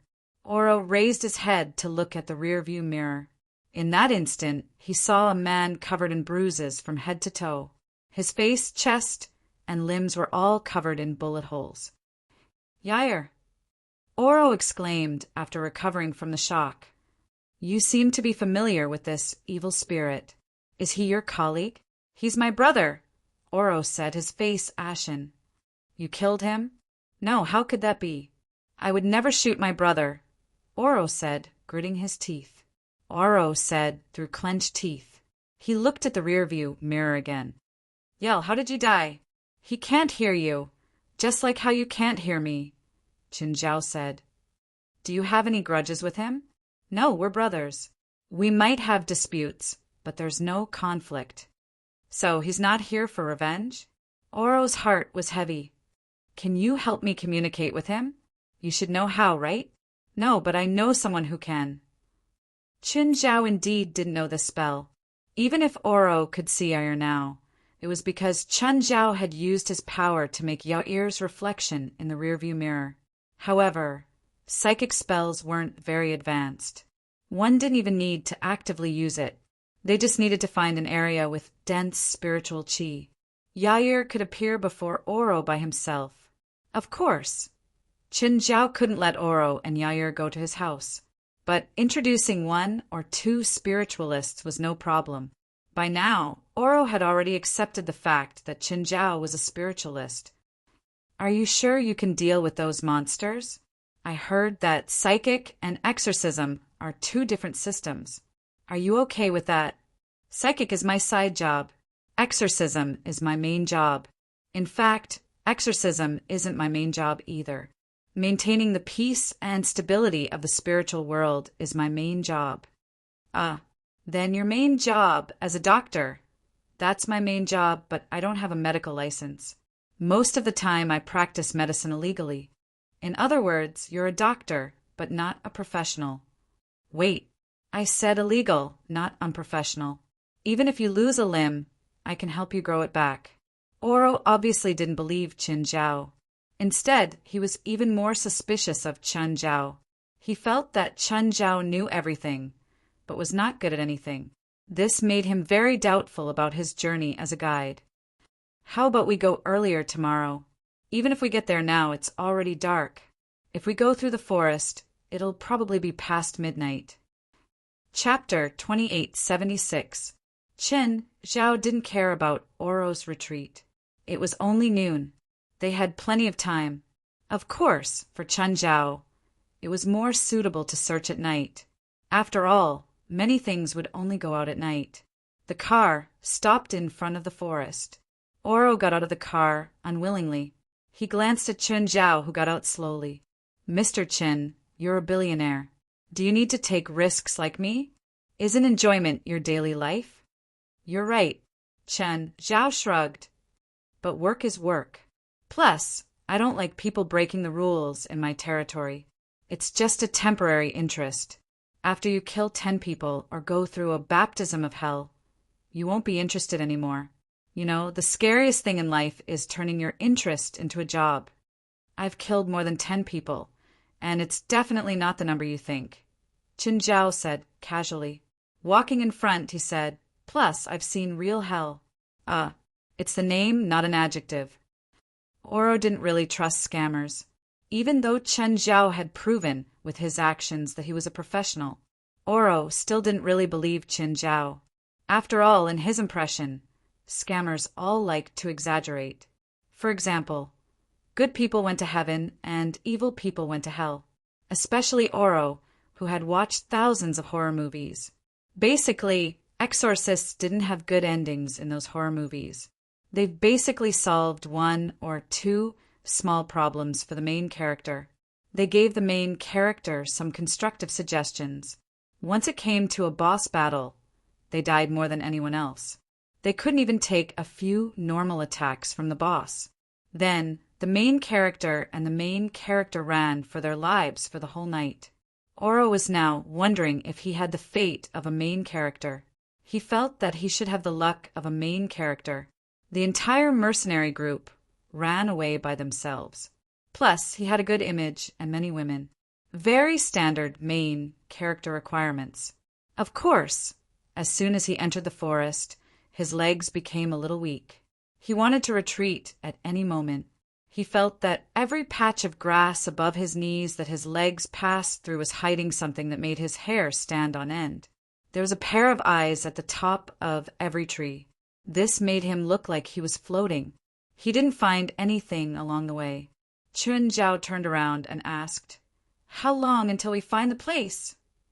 "I'm not sure about the exact location, but I'll be able to recognize it if I find it." Walking in the forest was actually the same as sailing on the sea. If there were no landmarks, it would be very difficult to determine the direction. On the sea, he could still refer to the stars in the sky, so he could barely recognize the way. But in the forest, if there were no road signs, they could only rely on luck. "Are you sure you can handle it?" Oro asked worriedly. "Don't worry. In this world, the number of people who can defeat me can be counted on one hand. What if the person hidden here is in your hand? If the other party was really in this hand, why would he rob a bank? He could just lie on the ground and people would give him money. Did anyone give you money?" "How else do you think I became rich? There really is." Oro had always been doubtful of Chen Zhao's claims of his combat ability being so powerful. But when it came to giving money away, Oro had no doubts about it, and he even looked forward to it. This might be a common human trait, the desire to be lazy and gluttonous. Chen Zhao snickered and continued forward. After walking in the forest for a few hours, Oro couldn't walk anymore. "Sit down and rest." Chen Zhao tossed Oro a glass of his beer. As he opened the can, Oro asked, "Are you sure we want to rest now?" "You can choose to continue." "Of course I don't care." In the end, Oro decided to respect Chen Zhao's decision. "Where did you hide the beer?" Anything you can't understand can be categorized as magic. Oro was speechless. Okay, this explanation was reasonable. Suddenly, there was a sound from the bushes in front and a faint movement. Oro immediately stopped. There's something in front. Chen Zhao glanced at the bushes, his face expressionless. Just then, the thing under the bushes slowly propped itself up. It was a jaguar, an adult American tiger. Oro's scalp tingled. No way so unlucky? He didn't die to those monsters. Would he die to a jaguar? As a professional mercenary, Oro didn't think he could tear a tiger apart. Oro did not really think that he could tear apart Bear Splitter and Tiger. Oro didn't really think he could tear a bear apart. Oro didn't think he could tear a bear apart. It was the largest carnivorous cat in the American continent. Even a crocodile twice its weight couldn't defeat it, even in the water. Even a crocodile twice its weight couldn't beat it, even in the water. This thing was just so fierce. It was a leopard, but it was called a jaguar. The difference between an ordinary person and a mercenary was a matter of 5 seconds or 6 seconds. As for the ratio of victory between a tiger and a human, the most common one was Wu Song fighting a tiger. However, there were hundreds of cases of tigers injuring humans every year, so the chance of a human winning against a tiger was 1 in 10,000. Oro glanced at Chen Zhao beside him. He was wondering if Chen Zhao's magic could deal with this thing. But then, Chen Zhao walked forward on his own. Petting the jaguar, he smiled. Such a cute cat. I have a few at home too. Oro's scalp tingled. This thing was different from the ones at home. But the jaguar didn't seem to want to hurt Chen Zhao. It even enjoyed Chen Zhao petting its fur. I'm busy. Here's a gift. Chen Zhao tossed a piece of meat. The jaguar caught it and ran away. Oro looked at Chen Zhao with lingering fear. You used magic on it? Do I need to use magic on it? I'm a druid. Oro's eyes widened. Druid? There really are druids? It's the real deal. You can control it? Druids call it control and communication. We're really close to nature. Oro was really scared. He would believe anything Chen Zhao said now. After all, the truth was right in front of him. Can you make it fight for you? Are you kidding? We druids need a kitten to fight for us. Oro looked at Chen Zhao seriously. I understand. You're here because some evil sorcerer used evil magic to go against nature, so you're here to eradicate evil? No, I just don't like him. Chapter 2877. The sky was completely dark. Oro was no longer as relaxed as when he'd been chatting with Chen Zhao. Perhaps because of fatigue, his footsteps were even heavier. Do you need to rest? Chen Zhao asked. Can I refuse to continue? I want to tell you that it's more dangerous for you to leave alone than with me. Something can tear you apart in the darkness at any time. In the end, Oro gave up on the idea of escaping alone. He wasn't the best mercenary, but he could always make the right choice. I hope I made the right choice this time, Oro muttered. This is too dangerous. When I go back, I won't do it again. Oro muttered to himself. This job is too dangerous. When I get back, I won't do it again. Don't say the death flag. Don't say the death flag. Johnson, look over there. Ningtai Johnson looked at the surveillance camera. 2 figures appeared on the screen. It should be the mercenary who escaped earlier, Ningtai Johnson said. The image wasn't very clear. After all, it was nighttime. But Ningtai Johnson still recognized one of them. It was the one who'd escaped yesterday. But he remembered that he'd already released some unclean creatures to chase after him. He didn't expect that the guy hadn't died. Instead, he'd brought more people. I didn't think that he'd dare to come again. I won't let him escape this time. Ningtai Johnson looked at the screen coldly. Don't chase after them this time, Herm said. They're still on the outskirts. If you scare them now, they might turn and run. Let them enter the entrance. It's around here, Oro said. I'm not sure of the exact location. There should be a hidden cave nearby. Found it, Qin Zhao said. Over there. Oro looked at Qin Zhao in shock. Are you sure? This was a deep mountain forest, and it was in such a dark situation. Could Qin Zhao find the location? Don't ask. It's magic if you ask. Qin Zhao had already found the entrance. The enemy wasn't hidden well. This concealment spell was only an ordinary one. It basically couldn't hide from Qin Zhao's senses. Plus, there was a thick smell of blood in the cave. If it wasn't a slaughterhouse, then someone had definitely died. Qin Zhao walked to the cave. Oro looked at the deep cave in fear. We're going inside. Oro felt like his head was about to explode. Standing at the entrance of the cave, Oro could already smell a nauseating stench. Qin Zhao also frowned, but not because of the smell, although the smell was unbearable. But what really surprised Qin Zhao was that Qin Zhao didn't sense anyone in the cave. There were many auras, but all of them were inhuman. There were even a few undead creatures among them. Qin Zhao was a bit confused, but he still led the way. Halfway there, Qin Zhao and Oro saw wreckage all over the ground.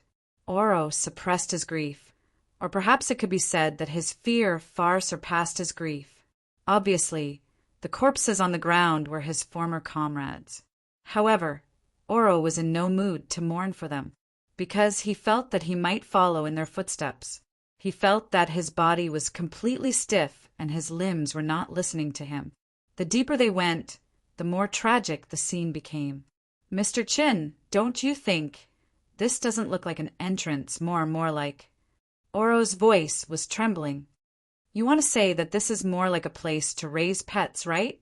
Oro's expression became even more stiff. He wanted to say that this looked like a ranch.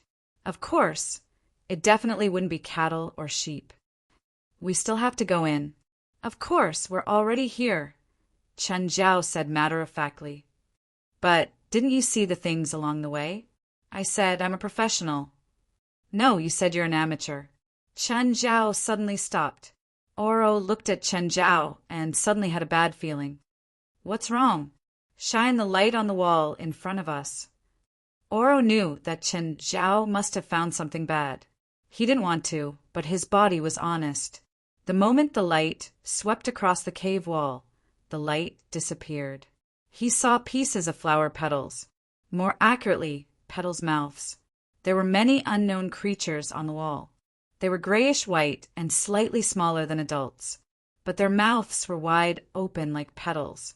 It felt like their chrysanthemums were in the wrong place. What are those? Oro's teeth were chattering. I don't know. They don't look like normal creatures. Look? Oro felt that Qin Zhao's choice of words was rather careless. Was there a need to look? They weren't normal creatures at all, okay? They seem. Oro gulped. They don't seem to have noticed us. Yes, Qin Zhao said. They probably rely on their hearing, so we better be quiet. Qin Zhao had never seen these things before. He didn't know how they sensed enemies and prey. Oro immediately covered his mouth and didn't dare to make a sound. Of course, maybe I'm wrong. Maybe they're light-sensitive creatures, Qin Zhao said nonchalantly. At the same time, he walked deeper into the forest. As for the things above him, as long as they didn't wake up, Qin Zhao couldn't be bothered to touch them. But Oro really couldn't be unmoved.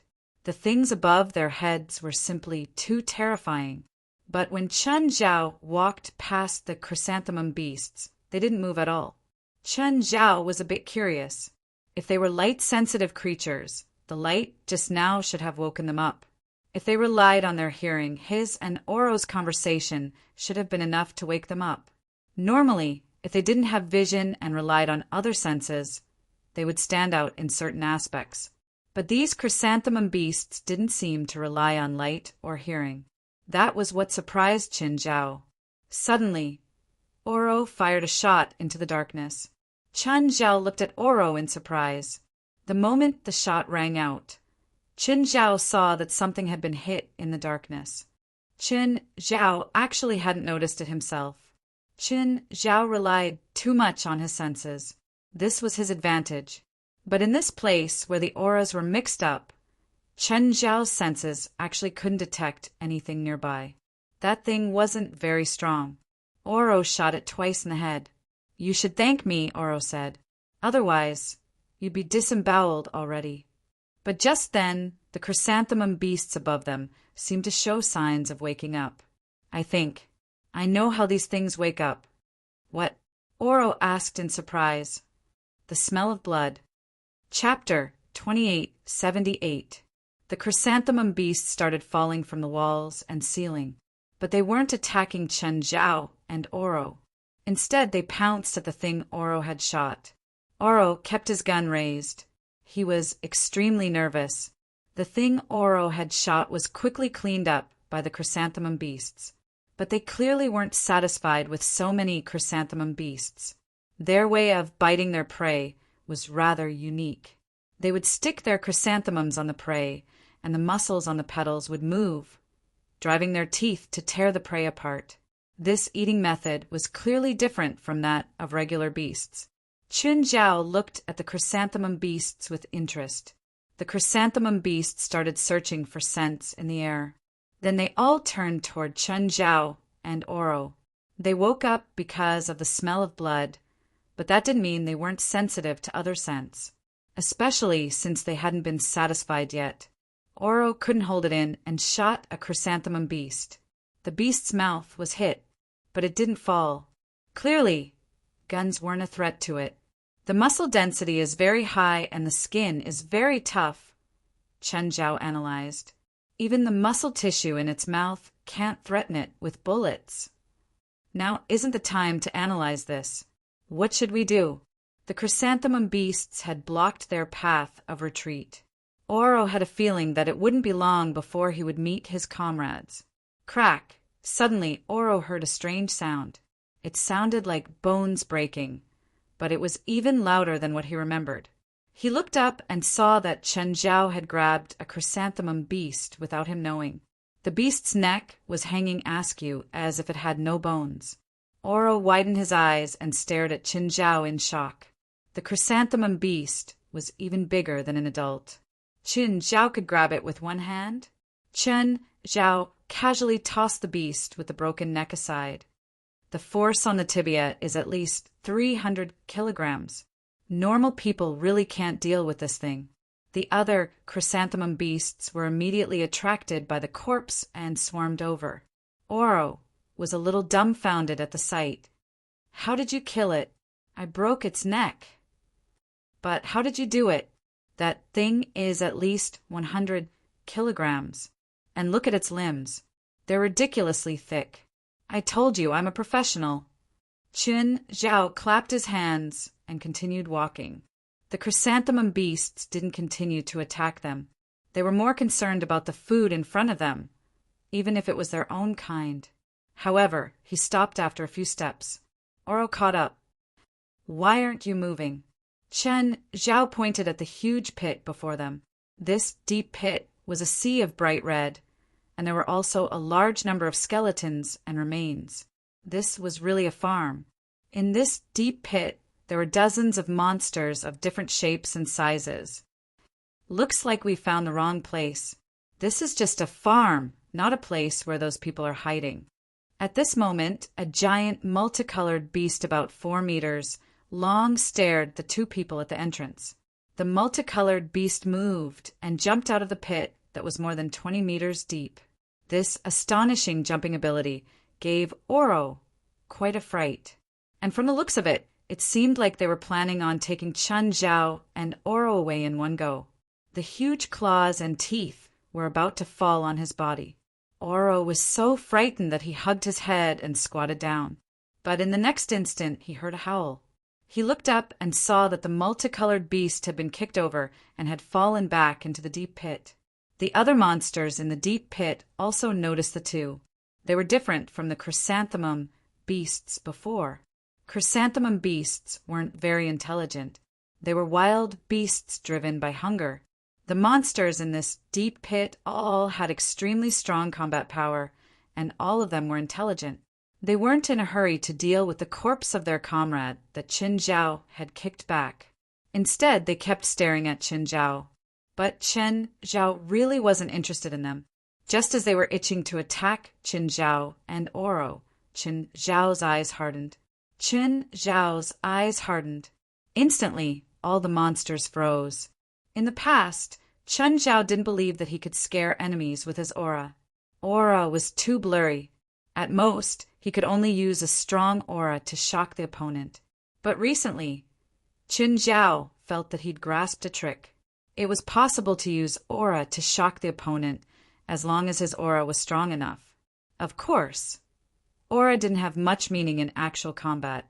Opponents of the same level wouldn't be shocked by Chen Zhao's aura. Chen Zhao could only use his aura to scare these little kids before him. Let's go. Chen Zhao patted Oro's shoulder. Oro glanced at the huge monsters in the deep pit.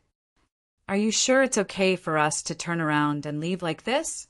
They might think that we're too small. Oro was still a bit hesitant. It wasn't a wise choice to turn his back on these ferocious-looking monsters. But when he saw Chen Zhao turn around and leave, he still followed carefully. But when he left, he still looked back every 3 steps. If you can't bear to leave, you can choose to stay. They'll probably treat you very warmly. What's with those things? Why aren't they attacking us? I mean, other than the first one. Oro's mind was filled with questions. And what's with the first monster? Why did it suddenly fall down? Don't ask. It's magic if you ask. Since this isn't where the bandits are hiding, where are they? Have we been in the wrong place all along? No, we're not. This place isn't formed naturally. All the monsters here are domesticated. They're not wild animals, so the bandits must be hiding nearby. How do we find them? Apart from this cave, I don't know any other hiding places. Qin Zhao rubbed his forehead. It was indeed a bit troublesome for the bandits to hide in the belly of the mountain. Although the perception of his pocket world could seep into physical objects, it would take some time. It's a bit troublesome, but it's okay. Since I'm here, I don't plan on going back empty-handed, Qin Zhao said. Oro followed behind Qin Zhao, trembling. When he reached where the chrysanthemum beasts were, they had already gone back to sleep. They didn't care about their food passing by. When they walked out of the cave, Qin Zhao's pocket world started seeping in. But to Qin Zhao's surprise, he didn't use too much strength and he found it. More accurately, he found the entrance and used a physical object to block it, but it wasn't very thick. Because Qin Zhao had found this cave before, he thought it was the entrance, so he didn't investigate further. The second time, he found it much easier than expected. Chapter 2879. Those 2 should have become food by now, Ningtai Johnson said. Definitely. Let's think about how to exchange the gold for the resources we need. Herm was more concerned about how to exchange the gold for money or resources. You've been outside for so long. Do you know anyone or have connections? Ningtai Johnson shook his head. I'll ask someone, but I'm not sure yet. In the past, he had never considered these problems, so he naturally wouldn't interact with people like that. After all, their identities meant that they had to keep a low profile. But it was different now. He didn't think that he'd actually rob a bank one day. And the most important thing was they had succeeded. So now, they had to worry about how to exchange the gold. However, at this moment, the alarm suddenly rang. What's wrong? The alarm at the entrance was triggered, Herm said, frowning. Show me the surveillance footage. Herm immediately pulled up the surveillance footage, and 2 figures appeared on the screen. The 2 of them swaggered into the passageway. They're not dead. Herm was shocked. It's him. Ningtai Johnson was even more shocked because he recognized one of them. It was the sponsor he'd gone to get not long ago. You know him. He's rich, very rich. Ningtai Johnson's eyes sparkled as he said, let them in. They're definitely a fat sheep. Herm thought about it and didn't object to Ningtai Johnson's suggestion.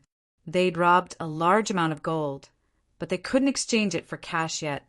Now that another fat sheep had come to them, there was no reason to let them go. After finding the entrance, Chen Zhao led the way in. He didn't care about traps at all. Oro was the only one who had always been cautious. This tunnel was different from the cave before. It should be an abandoned underground fortification, but it looked quite old. Along the way, there was also water seeping. There were lights above them. They seemed to be working normally. Oro suddenly stopped and looked up.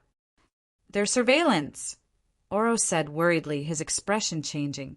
"Okay, got it," Chen Zhao said, unconcerned. "They must have found us. What do we do? Should we leave now?" Oro was still planning to escape. He had no choice. The cave in front of him had already shown him the fate of his comrades. He didn't want to be one of them. Therefore, if he could run, he would naturally run. We're already here, and you're still thinking of running. In a few more steps, we'll be facing the big boss behind the scenes. No matter how I look at it, this looks like a trap. If they can raise so many monsters in that cave, they probably have a lot of monsters in their lair. Don't worry. I didn't have the chance to fight just now. I'll show you a thing or two later, Chen Zhao said, patting Oro's shoulder. But the more Chen Zhao said, the less confident Oro was. However, what surprised them was that they did not encounter any attacks along the way. The tunnel was eerily quiet. The dim yellow light seemed to indicate something. Oro was not happy. He felt that the silence was like a movie. They would be dragged into the abyss in the next instant. Suddenly, the sound of metal clashing came from behind. Oro stopped and turned around in confusion. What's that sound? But the next moment, Chen Zhao grabbed Oro and sprinted forward. What's wrong? What happened? Bang, bang, bang. Oro was pulled forward by Chen Zhao, but his eyes were still looking behind. Metal doors were falling down one after another. The sound of metal clashing came from the metal door landing on the ground. Ah, run. Oro finally understood why Chen Zhao was pulling him forward. Finally, Chen Zhao stopped. They were in a spacious hemispherical room with an H on the ground. It was probably used to park helicopters in the past. There were also a few large metal doors around. Oro finally stopped too. Is there no other way? Chen Zhao shook his head. For him, there was no such thing as no other way. If he wanted to, he could just punch his way through the mountain. Just then, footsteps came from the tunnel above. The two looked up and saw two people walk out. What a surprise! Ningtai Johnson looked down at Chen Zhao from above. I didn't expect a billionaire to be a spiritualist. Chen Zhao was surprised too. He did not expect to meet Ningtai Johnson again, especially in a situation like this. I didn't expect a sponsor salesman to be a bank thief either. Can't help it. The environment hasn't been good recently, so I've decided to develop a side business. Ningtai Johnson was quite relaxed now. Chen Zhao had fallen into his trap. He'd been to Chen Zhao's house. It was too luxurious. Anyone who could own such a manor would be super rich in any era. So, I think people in the spiritual world shouldn't play in finance. So, I'm going to change my profession. Professional robbery? That's not a smart decision. You're not smart either. You're a billionaire, but you're risking yourself. Ningtai Johnson did not hide his mockery at all. Did you come here to deposit something in the bank and we happened to steal it? No, I'm here to uphold justice, Chen Zhao said, smiling. Huh. Ningtai Johnson laughed. Are you kidding me? A capitalist says he's going to uphold justice? To be precise, you're causing trouble on my turf. Isn't that what happens in movies and TV shows? Superman's home base is Metropolis, and Batman's home base is Gotham City. This is my home base. Now that you're causing trouble in my home base, I need to punish you as the host. The three people present all thought that Chen Zhao was stupid. Even Oro, who was his teammate, thought the same. Okay, Mr. Superhero, how do you plan to punish us? I'll kill you and then return what you stole to the owner. What do you think of the script? Ningtai Johnson had a disdainful smile on his face. It's a very cliché. How about this? You surrender now and transfer your assets to me. How's that? It's very novel, but as the person involved, I don't like it. I still like to follow my script. Ningtai Johnson took a remote control and opened a metal door at the side. It was originally a warehouse used to store helicopters, but now there was a body inside, a body that was at least 10 meters tall, with swollen limbs and a fat head. What if I add this? Can I convince you to change the script? Chapter 2880. Chun Zhao was surprised, not because of the size of the body. Rather, he was surprised by its technique. This huge body was a man-made product. It wasn't a summoned creature or a stitch thing. It was a shell made with magic. But Chun Zhao knew about the prices in the spiritual world. Such a huge body would cost at least $10 million. Oro had already sat on the ground. He was really scared out of his wits. Ningtai Johnson was rather proud. Showing his work to outsiders was probably his favorite thing to do.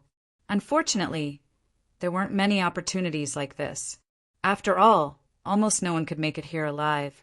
As for the two in front of them, if they hadn't intentionally let them in, they would have died on the way. This is our work. We call it the Labyrinth Seed. Labyrinth Seed? What a strange name. It comes from the magic we use. We call it Labyrinth Magic. We're best at summoning. This isn't summoning, right? We created this based on the labyrinth creatures.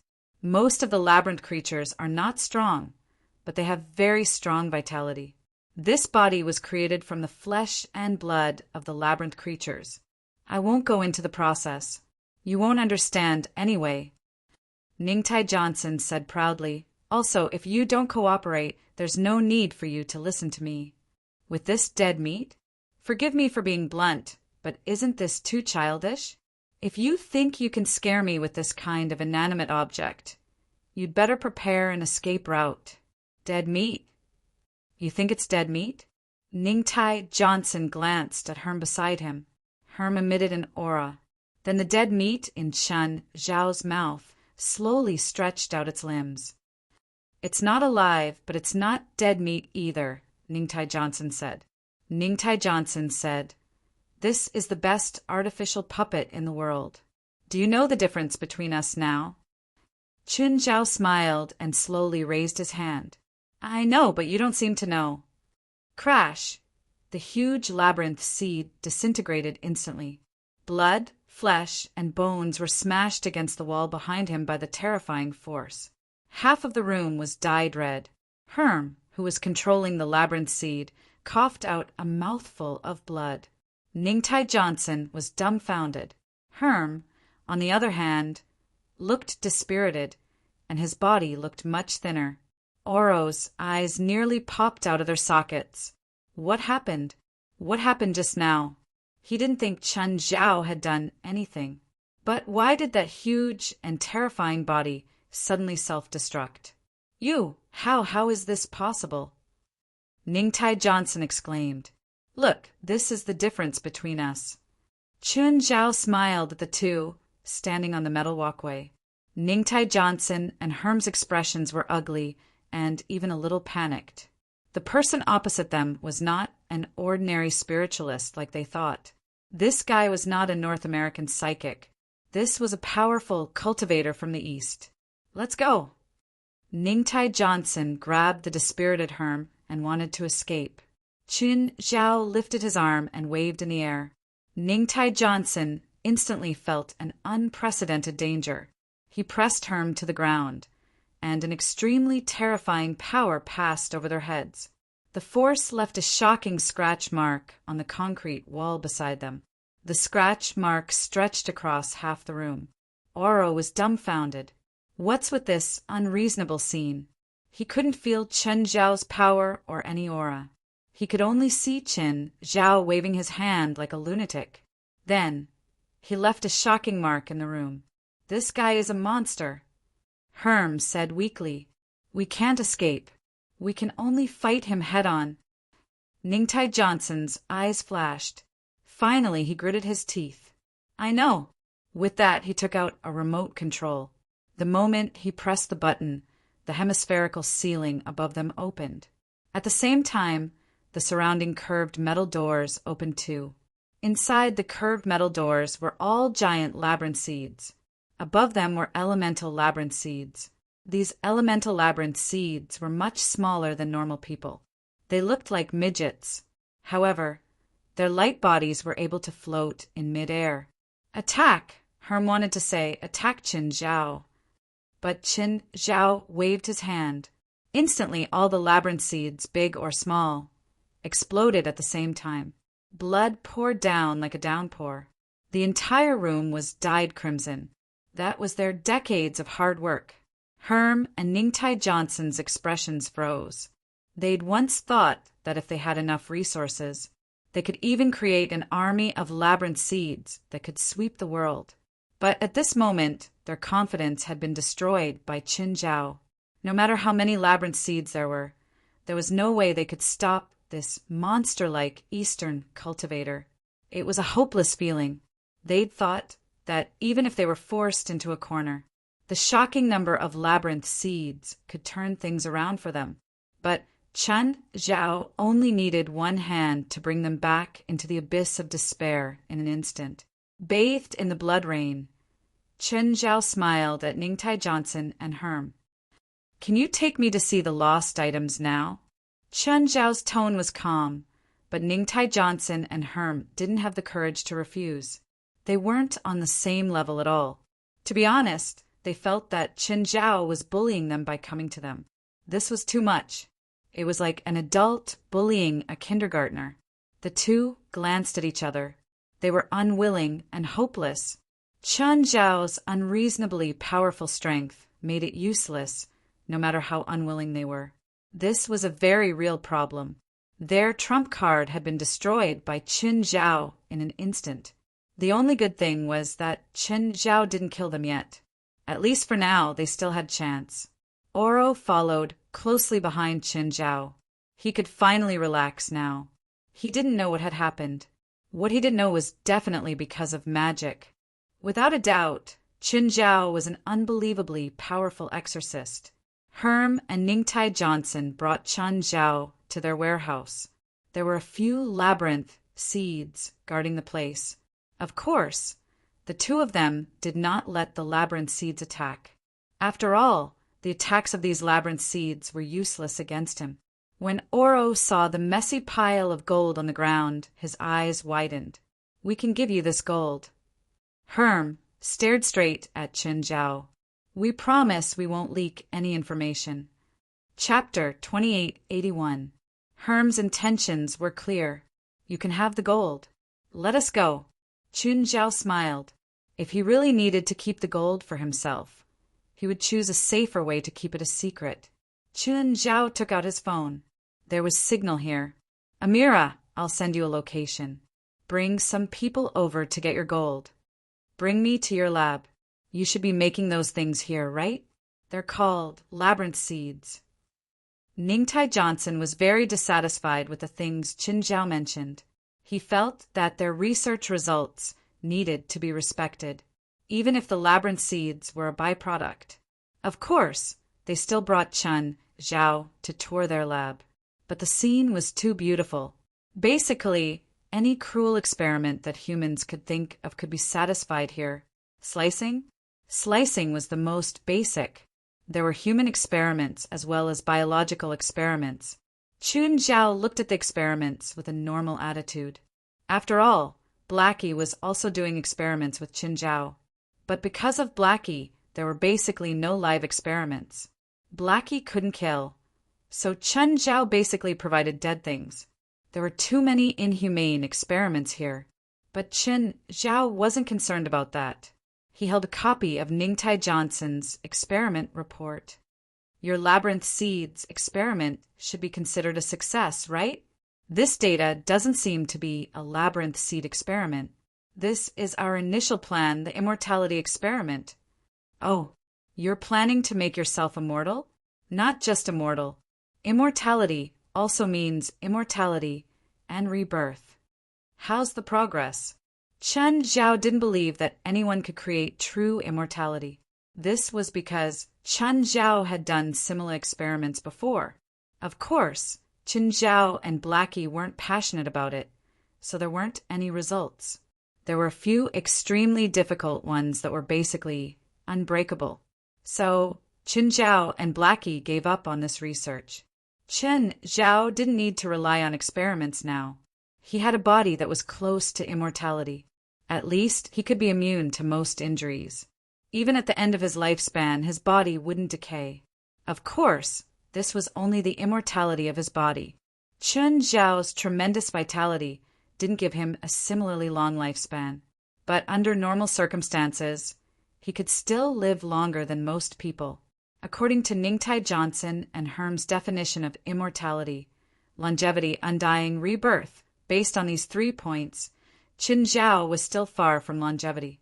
There was even a gap between him and some old monsters. Qin Zhao was very close to the second option of not dying. Of course, this was because Qin Zhao's body was too strong. Even after death, it was very difficult for the body to naturally decompose. It was similar to Apollo's body that Qin Zhao had encountered in the past. His body was not naturally decomposed either. Qin Zhao understood the third rebirth as the regrowth of a limb or part of a body. At the moment, Qin Zhao could do this. As long as his head wasn't half destroyed, he could still grow some limbs. Qin Zhao and Blackie had also experimented and cultivated Qin Zhao's own cells. However, the results were not satisfactory. The life force and energy contained in the cells made it difficult to nurture them. Unless he could get 2 nuclear power plants to continuously supply energy to the culture tank. Therefore, Qin Zhao still had the right to speak about these experiments. How far have you progressed in your research? Longevity. We've broken through the limit of human lifespan. We've added the organs of labyrinth creatures into our bodies. We can probably live for 300 to 400 years. We've been asleep for 800 years. When we wake up, our body functions will rapidly decay. If we don't have any breakthroughs in our research in the next few years, we'll quickly age and die. Qin Zhao glanced at the 2. They weren't weak. Of course, their research level wasn't weak either. However, Qin Zhao definitely wouldn't intervene or invest in it. He couldn't have anything to do with this. Qin Zhao patted Oro's shoulder. Oro, go back. Forget everything you saw today. Oro's expression changed slightly. He realized what Qin Zhao meant. It wasn't good to know too much about some things. Herm and Ningtai Johnson both looked at Qin Zhao meaningfully. Maybe keeping him is a good choice, Herm said. Oro's scalp was numb. If they really wanted to kill him, he had no way to escape. I don't like keeping secrets like this, Qin Zhao said calmly. So, Oro, please cherish this opportunity. Don't make me regret this decision, okay? I promise I'll leave now. I've never been here. Oro hurriedly left. Qin Zhao glanced at the 2. I'm going to recommend you to an organization. Organization? What organization? Herm and Ningtai Johnson didn't like being restricted or ordered. However, they didn't have much choice now. A rich organization with a government background, Qin Zhao said. You just have to show them your labyrinth seeds, and they'll be happy to take you in. They might even give you a large amount of research funding. The 2 glanced at each other. Both were hesitant. There was no doubt that their current research had stagnated, largely because of their lack of funding. Our identities aren't that clear. They'd slept together for hundreds of years. Herm still didn't have a legal identity. Ningtai Johnson used someone else's identity, so their identity was taboo. How to make up your identity is your problem. Also, that organization is my enemy. The 2 immediately understood that Qin Zhao wanted them to be spies. No, it wasn't just that. Qin Zhao wanted to use the enemy's funding for experiments. Moreover, these experiments had nothing to do with him. Even if they were exposed in the future, he wouldn't be implicated. Oro sprinted in the forest. Suddenly, a figure landed beside him. Seeing that it was Qin Zhao, Oro immediately sat on the ground. He was here to silence Oro. Don't be scared. I'm not here to silence you. Smiling, Qin Zhao looked at Oro. I'm not someone who goes back on my word. I'm just asking if you're interested in working for me. Oro stared at Chen Zhao with a pale face. You're really not going to kill me? Even if you tell others, I only need to spend a few $100,000 to cover up the news. Then, I'll spend a few tens of thousands to make you die on the streets. To me, what you see and know isn't that valuable. I only want to hire you because you're more convenient. What do you want me to do? Help you kill people? No. Pick up my kids or be their chauffeur. Chen Zhao shrugged. You know that sleeping late is a hard symptom to overcome, so I'm considering finding a professional chauffeur. You're a good candidate. Chapter 2882. Could Oro refuse? He didn't dare to. He was afraid that Chen Zhao would send him to be human feed. That was really possible. Chen Zhao's terror had left a deep impression in his heart. All the tricks in horror movies didn't work on him. No, maybe it did, he'd been wrong from the start. Chen Zhao wasn't an exorcist in horror movies. He was the villain of a horror movie. That's right. In Oro's heart, Chen Zhao was a big boss, a demon king. As for Herm and Ningtai Johnson, they were just small fries. Fortunately, Chen Zhao's salary wasn't low. At the very least, Chen Zhao's promised salary was double that of the same job. After returning to the city, Oro was in a good mood. The journey with Chen Zhao had made him tremble in fear. He didn't need to worry that Chen Zhao would suddenly strangle him and throw him on the side of the road. If Chen Zhao really wanted to do that, he would have done it long ago. Remember to pick up my kids before 9 tomorrow morning. With that, Chen Zhao chased Oro out of the car. On the way back, Chen Zhao's phone rang again. Chin, the gold has been sent back to the bank. It was Amira. Without any small talk, she went straight to the point. You're really fast. I just got back to the city and you've already moved the gold back? I used a helicopter, Amira said. No matter who it was, they would deal with dozens of tons of gold as quickly and carefully as possible. Amira didn't want anything to happen to the gold again. This time, she'd found an armed helicopter and hired a fully armed army to protect the gold. After regaining what she'd lost, she couldn't be too careful. Also, I transferred $50 million to your card. You know that it's meaningless. Chen Zhao had helped this time not only because Amira had committed a crime in his territory. It was also because of his friendship with Amira. If it was someone else from another bank, Chen Zhao would have looked for them, but he might not have been so diligent. Even if they found something, they'd probably keep it for themselves. $50 million was pretty much the amount of cash that Amira had been robbed this time. She filled in a small change for Chen Zhao as payment. She was also the person who knew Chen Zhao's net worth and income the best. She knew better than Chen Zhao that the $50 million was only his income in a few days. But this was her attitude. Friendship was friendship, but it couldn't be taken for granted. I know. If it was the police who helped me retrieve the item, I would probably only give them a thank you letter, said Amira. All right, I'll take the money. Chin, do you think I should hire a few of your peers? Or can you introduce me to a few? Amelia's idea was not baseless. This incident had given her a wake-up call. Her father had encountered the same thing in the past. There was also the incident with the Devil's Gold. Every time, it was Chen Zhao's help that resolved the crisis. Furthermore, she was helpless against the troubles brought about by the spirit world. But she couldn't trouble him every time. Favors will run out. She and Chen Zhao were equals now. She didn't want to have to beg Chen Zhao one day. Sure, if you need, I can introduce a professional to you. In the future, most of these problems can be solved. Chen Zhao answered straightforwardly. After all, there was no harm in introducing the supernatural organization to Amira.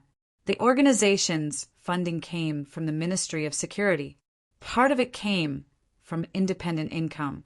Helping rich people solve their problems was one of their ways of earning money. And Amira was the richest of the rich. Thus, accepting her employment was the best choice. Chen Zhao did not have the upper hand. If Amira really wanted to find someone, she would definitely be able to.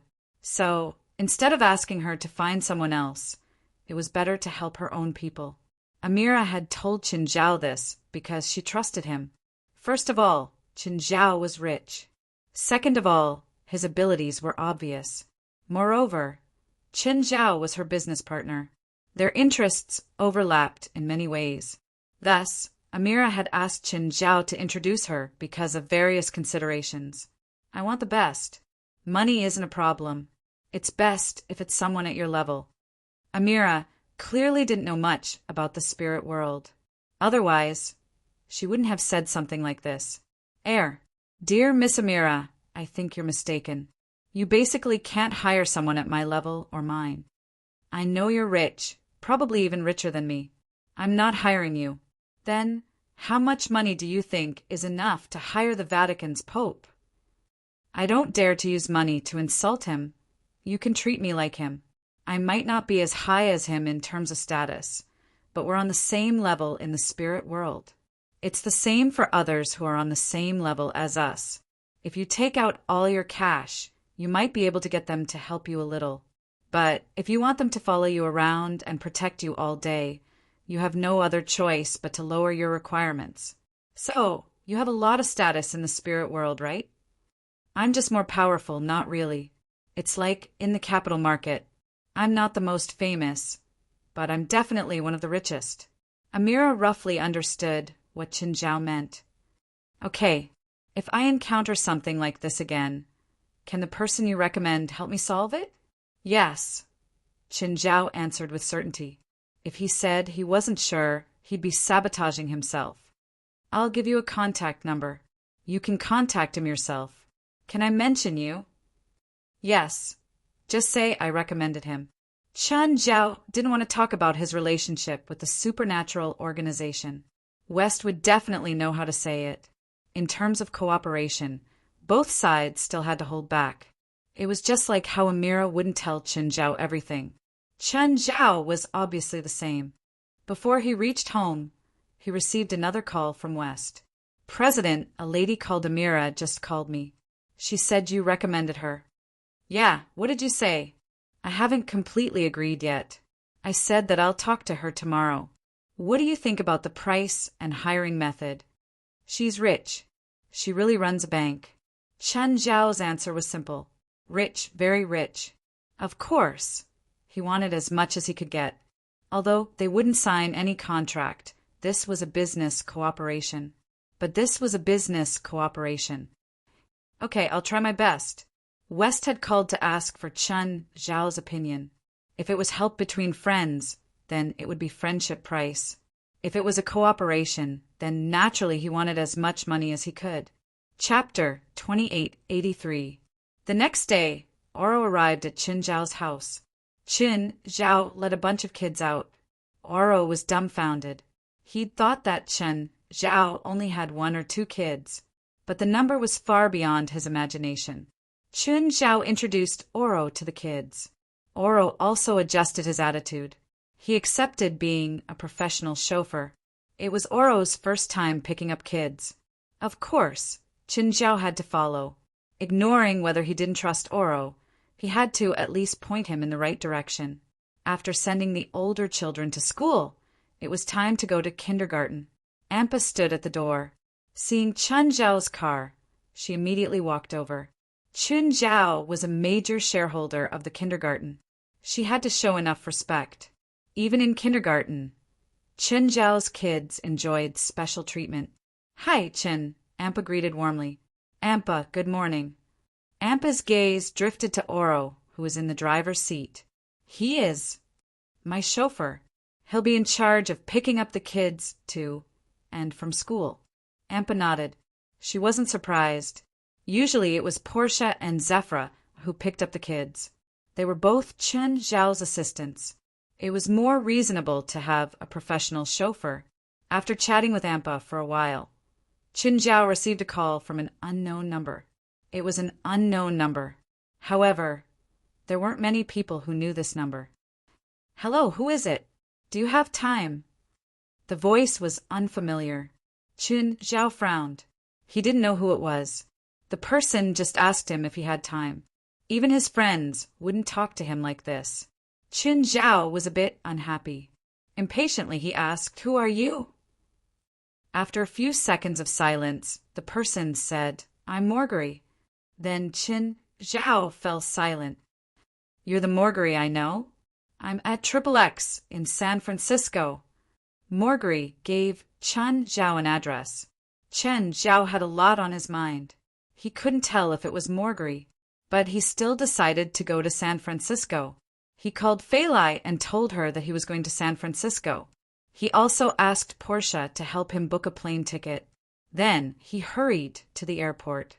Along the way, Chen Zhao kept wondering if it was Morgary, but after thinking for a long time, he still couldn't come to a conclusion.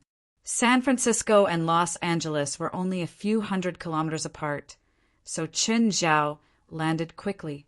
Chen Zhao rented a car from the car rental company at the airport and went to the address.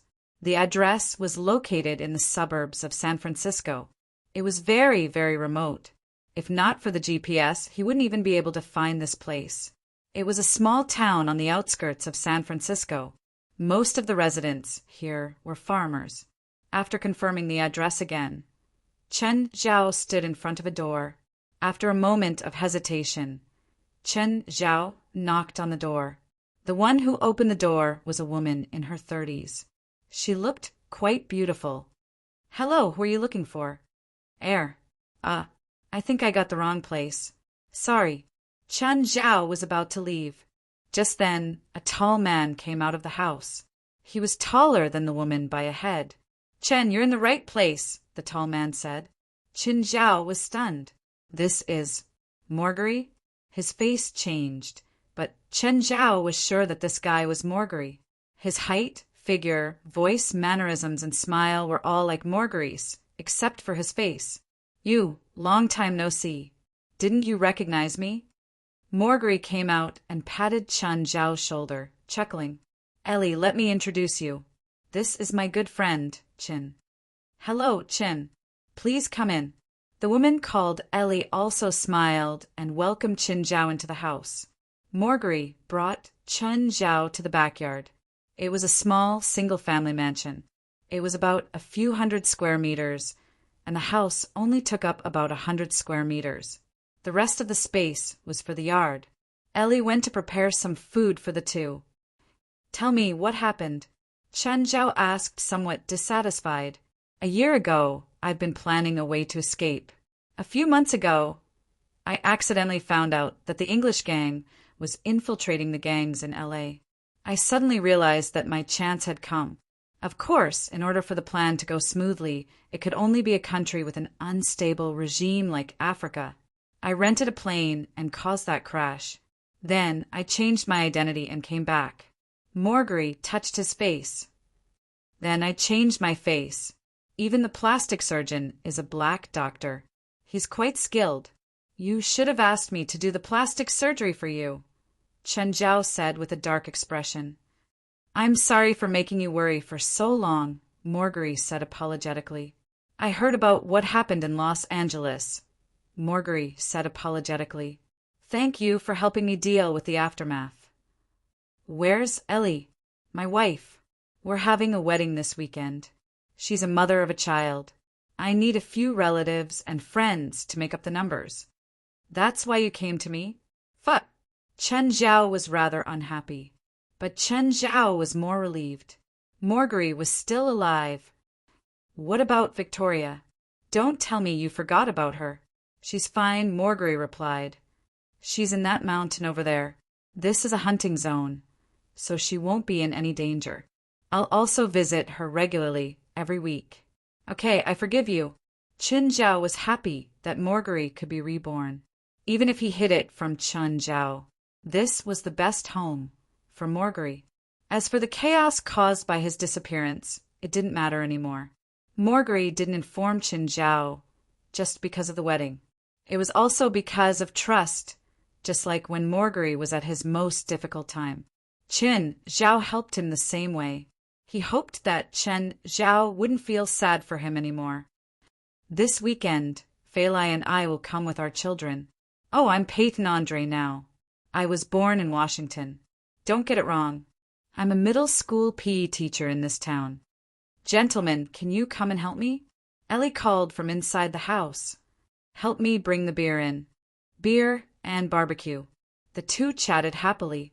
They were very happy and relaxed. Marguerite's entire body, mind, and aura were completely different from before. Chen Zhao was happy for Marguerite's change. In the past, Marguerite was completely immersed in darkness. Especially after he became the ruler of LA's underground, he lost his smile. The smile Chen Zhao saw today was more than all the time he'd known Marguerite in the past. The two drank until Ellie's child finished school, a child who admired Marguerite a lot. Chapter 2884. Andre, you're really happy today. Is it because of that friend of yours? I'm happy every day, Marguerite said, holding Ellie's hand. No, today's the most special. You must be really close to him. Yes, very.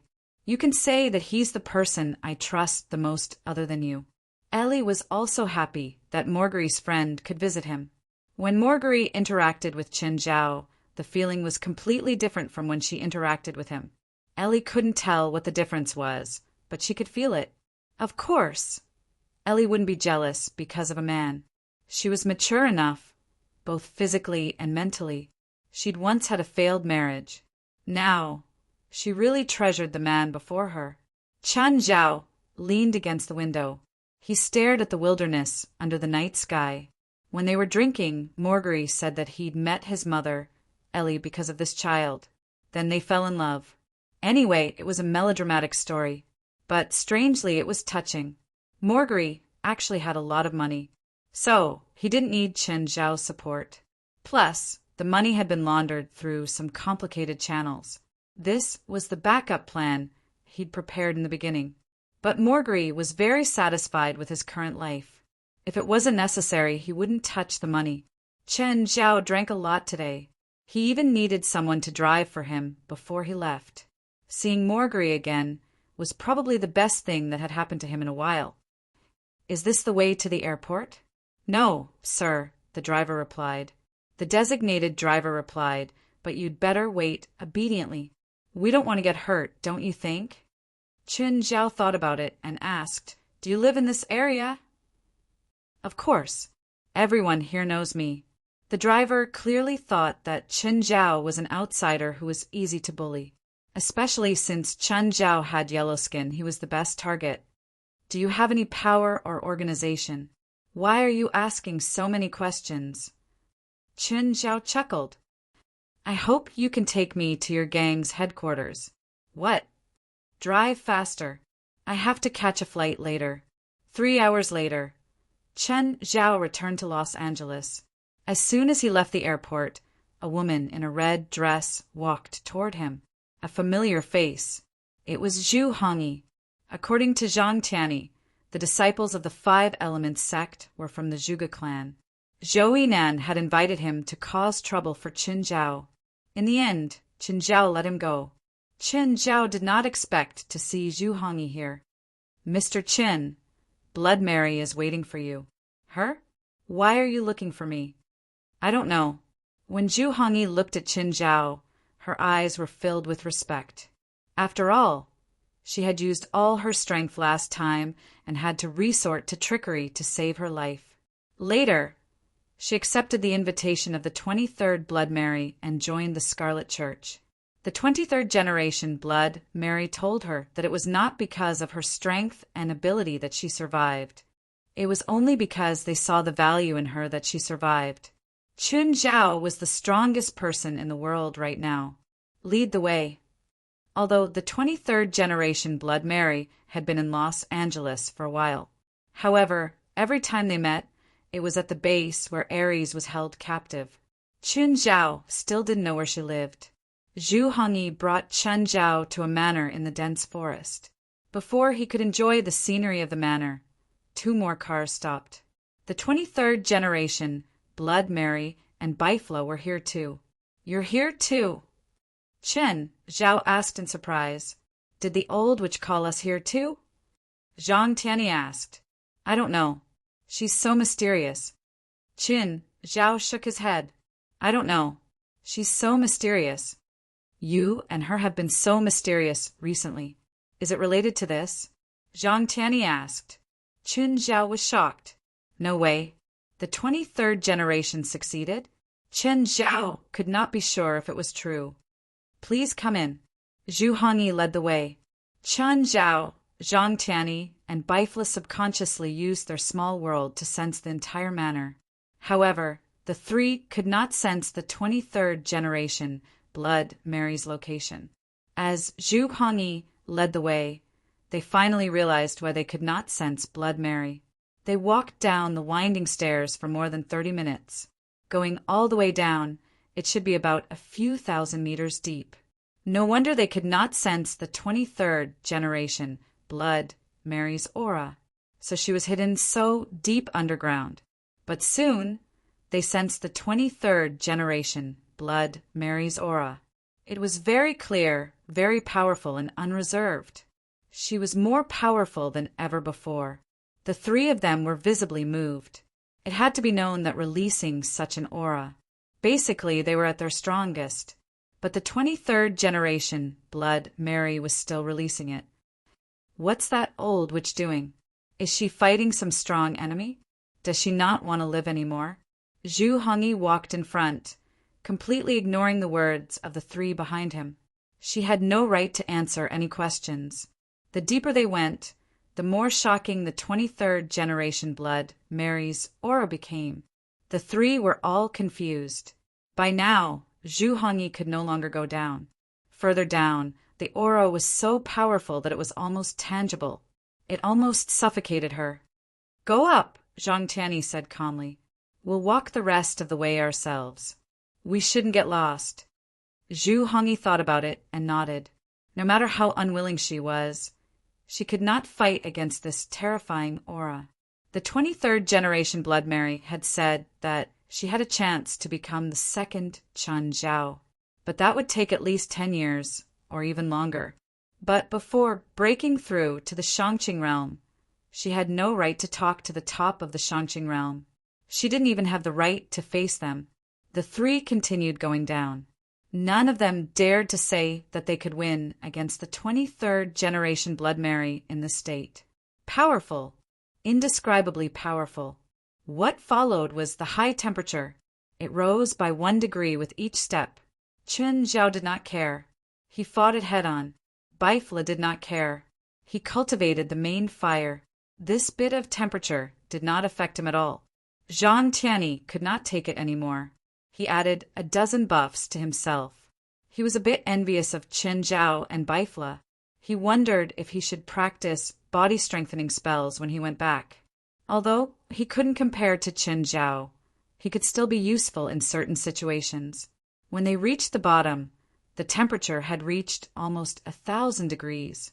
The 23rd generation Blood Mary was sitting not far away. There were no enemies here. She was the only one. Mary, are you crazy?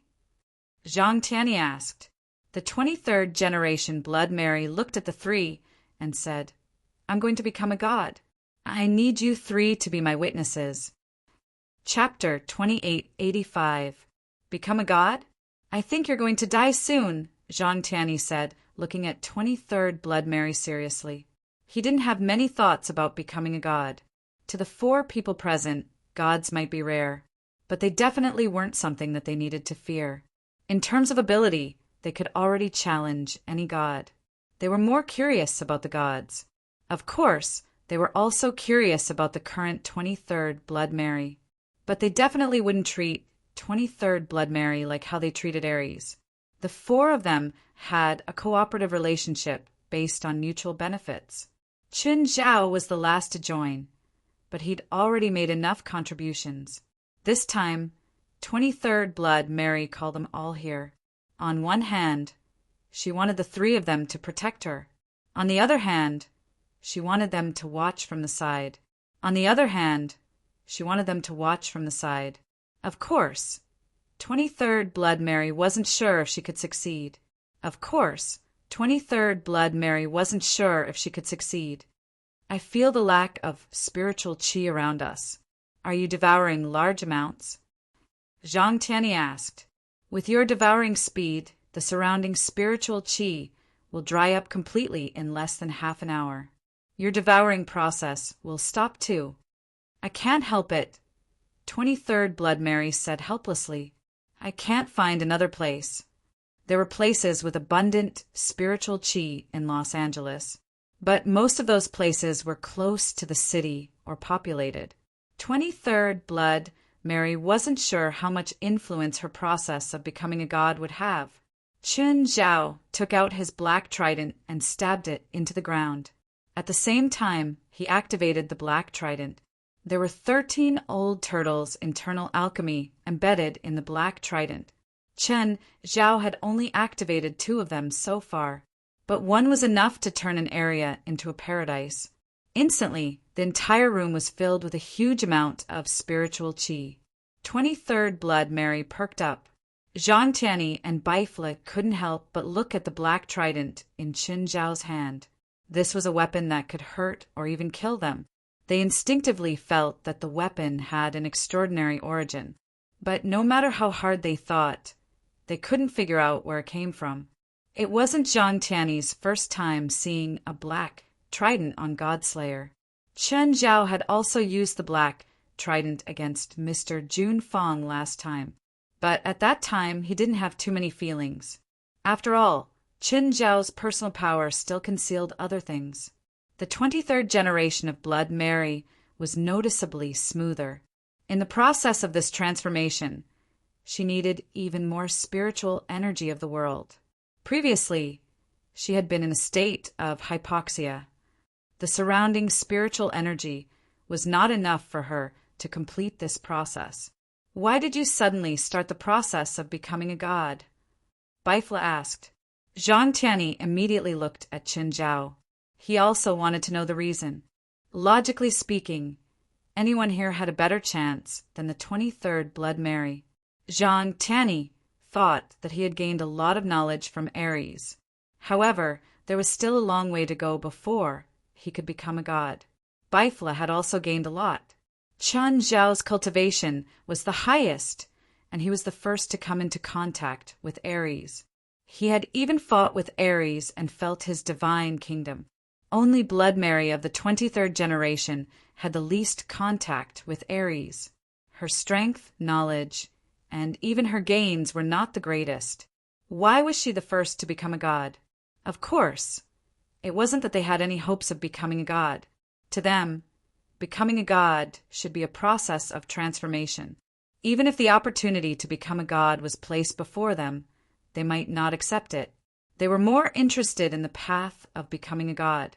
They hoped that they could comprehend the principle of reaching the same goal through different means and perfect their own path. For people like Blood Mary of the 23rd generation, she had no other choice. Facing the end of her life, she could only choose to become a god. She used this method to prolong her existence. Blood Mary glanced at Chen Zhao. I obtained something from Chen Zhao. More accurately, it's a transaction. What is it? The golden apple, which is the original theocracy that Ares mentioned. Zhang Tianyi and Baifla sucked in a breath of cold air. They really didn't expect Chen Zhao to have something like this. They were even more shocked that Blood Mary of the 23rd generation could actually afford it. What did she use to exchange for the golden apple? Right now, Blood Mary was not in the mood to explain anymore. Her body was undergoing a huge change. Slowly, Blood Mary 23's hair started to fall out. She had a scabby head and looked really ugly. However, the roots of her scabby head were growing tender blonde hair. The skin on her face was falling off too. It wasn't just skin flakes, but skin that was still stained with blood and flesh. Her face was bloody and full of holes. It was terrifying. A pained expression appeared on Blood Mary's face. The other 3 sat in 3 different directions of Blood Mary of the 23rd generation. No one could help her relieve the pain. They were also worried that they would be more of a hindrance. The spiritual energy of the world is being compressed and transformed in my body. It's a completely different process from transforming into magic power.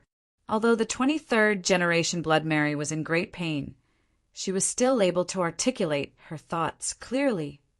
What kind of transformation is it?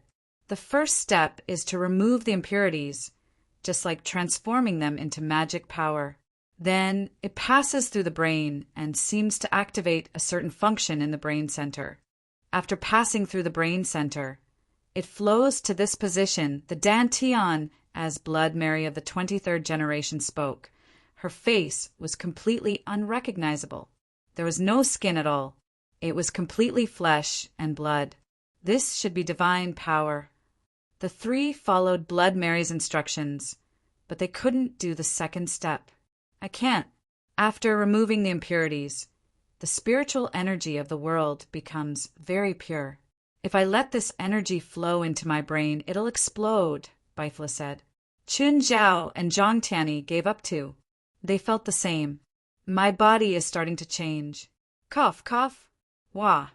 As she spoke, Blood Mary of the 23rd generation suddenly vomited a mouthful of blood. My body is starting to reject it. However, compared to the immense divine power, my body's rejection reaction is difficult to resist.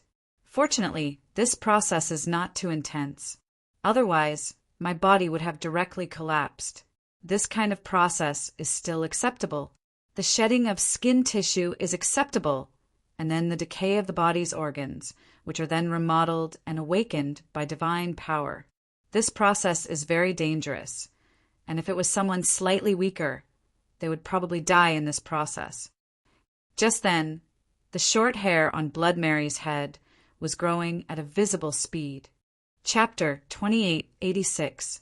Her metabolism was changing the 23rd Blood Mary's flesh and skin hundreds of times faster than normal. Her body wasn't hunched anymore. Her skin wasn't loose anymore. Her eyes weren't turbid anymore.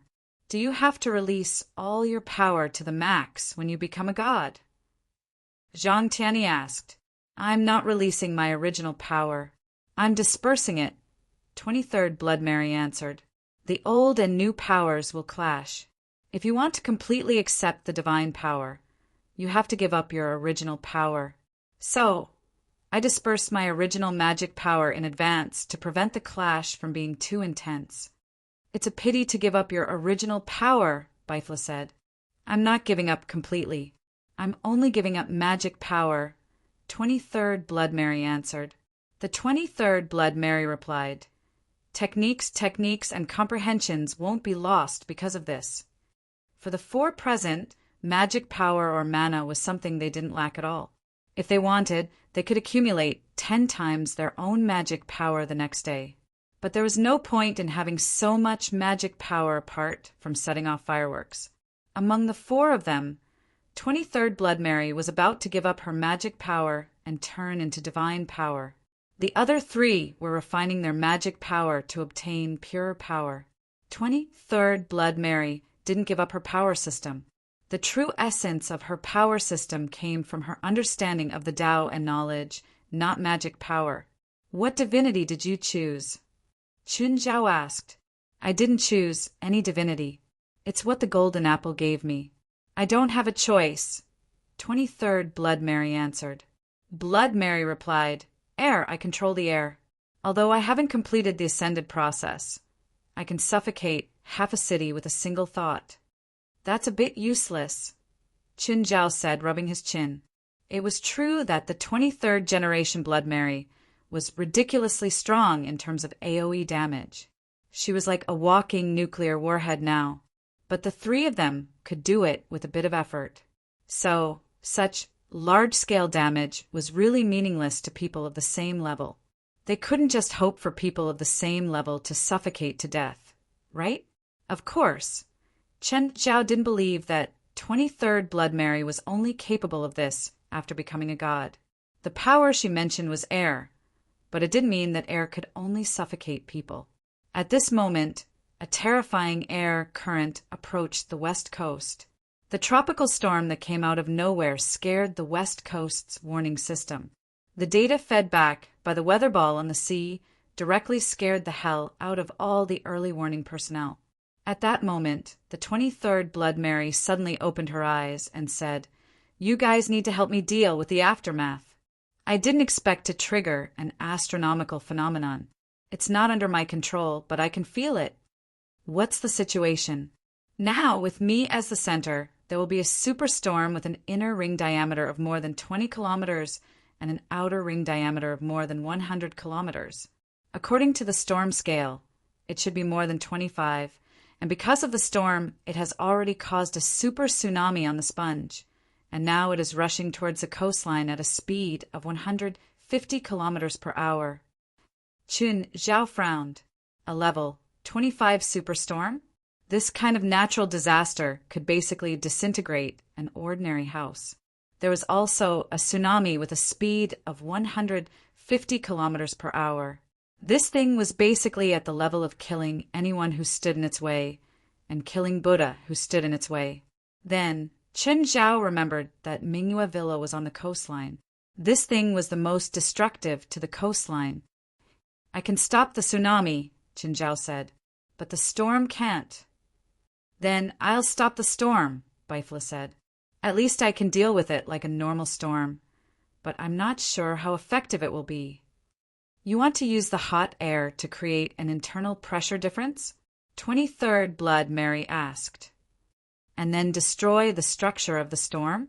"Yes," Bifla answered, nodding. "No, I can't control the astronomical phenomenon now. If you don't have enough hot air, it might be absorbed by the storm and become an even stronger one." "Let me do it," Zhang Tianyi said, standing up. "Bifla, you stay here and protect Mary." 23rd Blood Mary glanced at Zhang Tianyi and didn't speak. This was absolute trust. Since Zhang Tianyi said he would do it, he would definitely do it. #1 in the world wasn't just a title. "Do you still need spiritual qi?" Chen Zhao asked. "I need this thing." "No need. You can take it." Chen Zhao pulled out the black trident and walked out. Now that he was tall, he had to support the sky, even if it collapsed. Chen Zhao reached home first. Everything was fine. Because of the early warning, the whole family stayed in the house obediently. Chen Zhao didn't ask them to move to Mirror Lake Manor. Although Mingyue Villa was on the coastline, it was more dangerous for them to go out now. Because of the strong wind, cars could even flip over. No matter what, it was safer to stay in the building. Chen Zhao flew 50 kilometers from the coastline and saw the terrifying white lines. They were formed by the distant tsunami. He couldn't see the end. Chen Zhao gulped. Even he wasn't confident in controlling a tsunami of this level. Chen Zhao grabbed the black trident with both hands and took a deep breath. He had to release his power without holding back. Right below Chen Zhao, a tsunami formed, but in the opposite direction.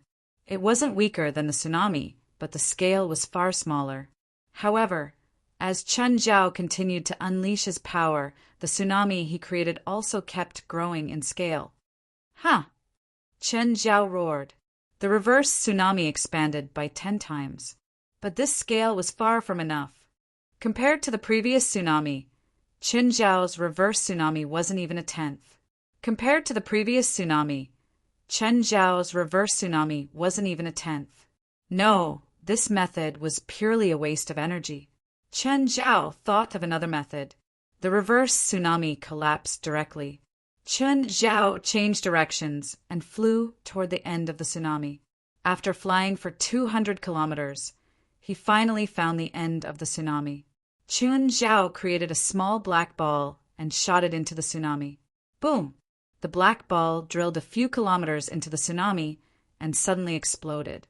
The huge impact disintegrated the tsunami several kilometers in front and behind. It was more effective than using the tsunami to fight the tsunami. It seemed like he was more suitable for destruction. The speed of disintegrating the tsunami was much more efficient than before. It also saved more energy. Chen Zhao could create a small black ball in a dozen seconds. A small black ball could cause a huge impact within a few kilometers. The total length of the tsunami was no more than 200 kilometers. So, Chen Zhao could disintegrate the entire tsunami very efficiently. Chapter 2887. It only took half an hour for the entire tsunami to collapse. But this wasn't the end. The storm wasn't over yet. The tsunami came back. It was a never-ending cycle. Unless Zhang Tianyi could deal with the storm quickly, Chen Zhao didn't have a way to defend against a natural disaster of this level. Chen Zhao also lacked a way to defend against it. He could only use the most primitive method, using violence against violence. Of course, it wasn't as efficient as solving the problem from the root. Comparatively, Chen Zhao's destructive power was clearly better. However, the 23rd generation Blood Mary's destructive power was clearly on another level. Becoming a god could already cause such a natural disaster. If he fought her, who knew if she could create an even more terrifying disaster? Old Zhang, how's your side? Are you done yet? If you don't, I won't stop here. Not yet. I'm still preparing. If Zhang Tianyi didn't solve the root problem, Chen Zhao could only guard this coastline. Chen Zhao could only guard this coastline. Not long after, Chen Zhao suddenly felt the cold wind blowing toward him. Chen Zhao couldn't help but look confused. Chen Zhao knew that wind was mostly caused by the collision of hot and cold air, creating a pressure difference. The air in the high-pressure region would flow toward the low-pressure region. The wind brought by the tropical storm mainly came from the Pacific Ocean current. It should be a warm wind, not a cold one. Also, this coldness wasn't normal. It didn't feel like a tropical ocean current. It was more like the wind from Siberia. But Chen Zhao could clearly feel that the wind was much weaker. Zhang Tianyi did this? Chen Zhao was a bit surprised. This feeling was most likely from Zhang Tianyi, but this was a big move. It was much better than Chen Zhao's simple destruction of the structure of the tsunami. Moreover, the scale of the superstorm caused by the 23rd generation Blood Mary was one of the largest in history. If it was Bifla's previous idea, he wanted to create a hot air flow inside the storm to increase the air pressure inside. Then, the air pressure outside would become weak, and the air would no longer flow inside. But 23rd Blood Mary was against this idea. If Bifla's hot air couldn't exceed the pressure of the storm, it would only be absorbed by the storm and make it stronger. Zhang Tianyi, on the other hand, was doing the opposite. He was creating cold air from the outside, causing the cold air to be absorbed by the storm, and the cold air would only reduce the wind pressure of the storm, thus reducing the storm's level. Obviously, Zhang Tianyi's method was more difficult. After all, Bifla was inside the storm, and the diameter of the storm's interior was only 20 kilometers. However, Zhang Tianyi was creating cold air outside the storm. The circumference of the storm's exterior was quite shocking, and its surface area was almost the size of California. For example, Chen Zhao had to run for his life against a straight line of tsunamis. It wouldn't be an exaggeration to say that Zhang Tianyi's skill was astonishing. Although Zhang Tianyi usually did whatever he wanted, when it was really necessary, he really dared to take the lead for others. He could do what others couldn't, and there was no doubt about his strength. Suddenly, Chen Zhao's phone rang. Zhang Tianyi roared on the other end. Chen Zhao, I have trouble here. I can't leave. Come and solve it. I can't free myself, Chen Zhao said. Hurry up. What you're good at is killing people and robbing them. You can finish them in 10 minutes. Come over and help me finish them first. Chen Zhao was a bit confused. Who dared to mess with him? Even if Zhang Tianyi couldn't free himself now, not everyone would dare to show off before him. However, from Zhang Tianyi's tone, he seemed to really be in a hurry. Chen Zhao thought about it and decided to go to Zhang Tianyi's direction to see what was going on. Chen Zhao charged toward Zhang Tianyi at full speed. Before he even saw Zhang Tianyi, he could already feel his aura. There was also another equally powerful aura. What was that? It didn't seem like a human's aura, but it was also unbelievably powerful. Chen Zhao found Zhang Tianyi's location and charged over. Zhang Tianyi also had a majestic aura. It was much stronger than the 23rd Blood Mary. Zhang Tianyi's body emitted a blue glow. Before him was a huge, faintly discernible figure. It was vaguely in the shape of a large bird. However, Zhang Tianyi held it with one hand, as if he'd used some spell to freeze the bird. The figure was faintly discernible, but it didn't seem real. "What's that?" Qin Zhao asked. "Wind rock. It eats wind," Zhang Tianyi said. "Where did it come from? If it wants to eat, let it eat. This thing eats wind and also pulls wind. You think it's here to help?" Zhang Tianyi was so angry that his beard straightened. "I'm going to release the restriction. You take over." Qin Zhao nodded. With that, Zhang Tianyi released the restriction. Instantly, the Wind Rock's huge body appeared. It was a huge bird that was close to 10 miles long. It was so huge that it made people's hair stand on end. The feathers on its body were grayish-white. It was so big that it made people's hair stand on end, and the feathers on its body were gray. The surrounding wind surged and thunder boomed. "Where did this thing come from? Where did this thing come from?" Zhang Tianyi said. "If it rushes into the storm and disturbs the airflow, all my previous efforts will be in vain." Zhang Tianyi said, "If I let it rush into the storm and disturb the airflow of the storm, all my previous efforts will be in vain.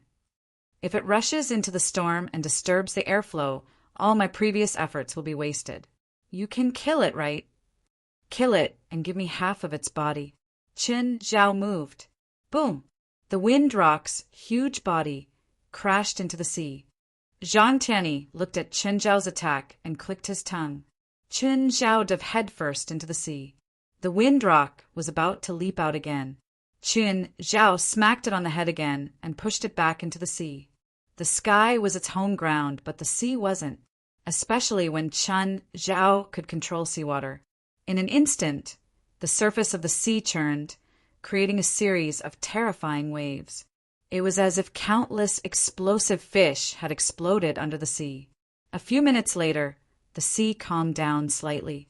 The Wind Rock's huge body was almost shattered. It slowly floated to the surface.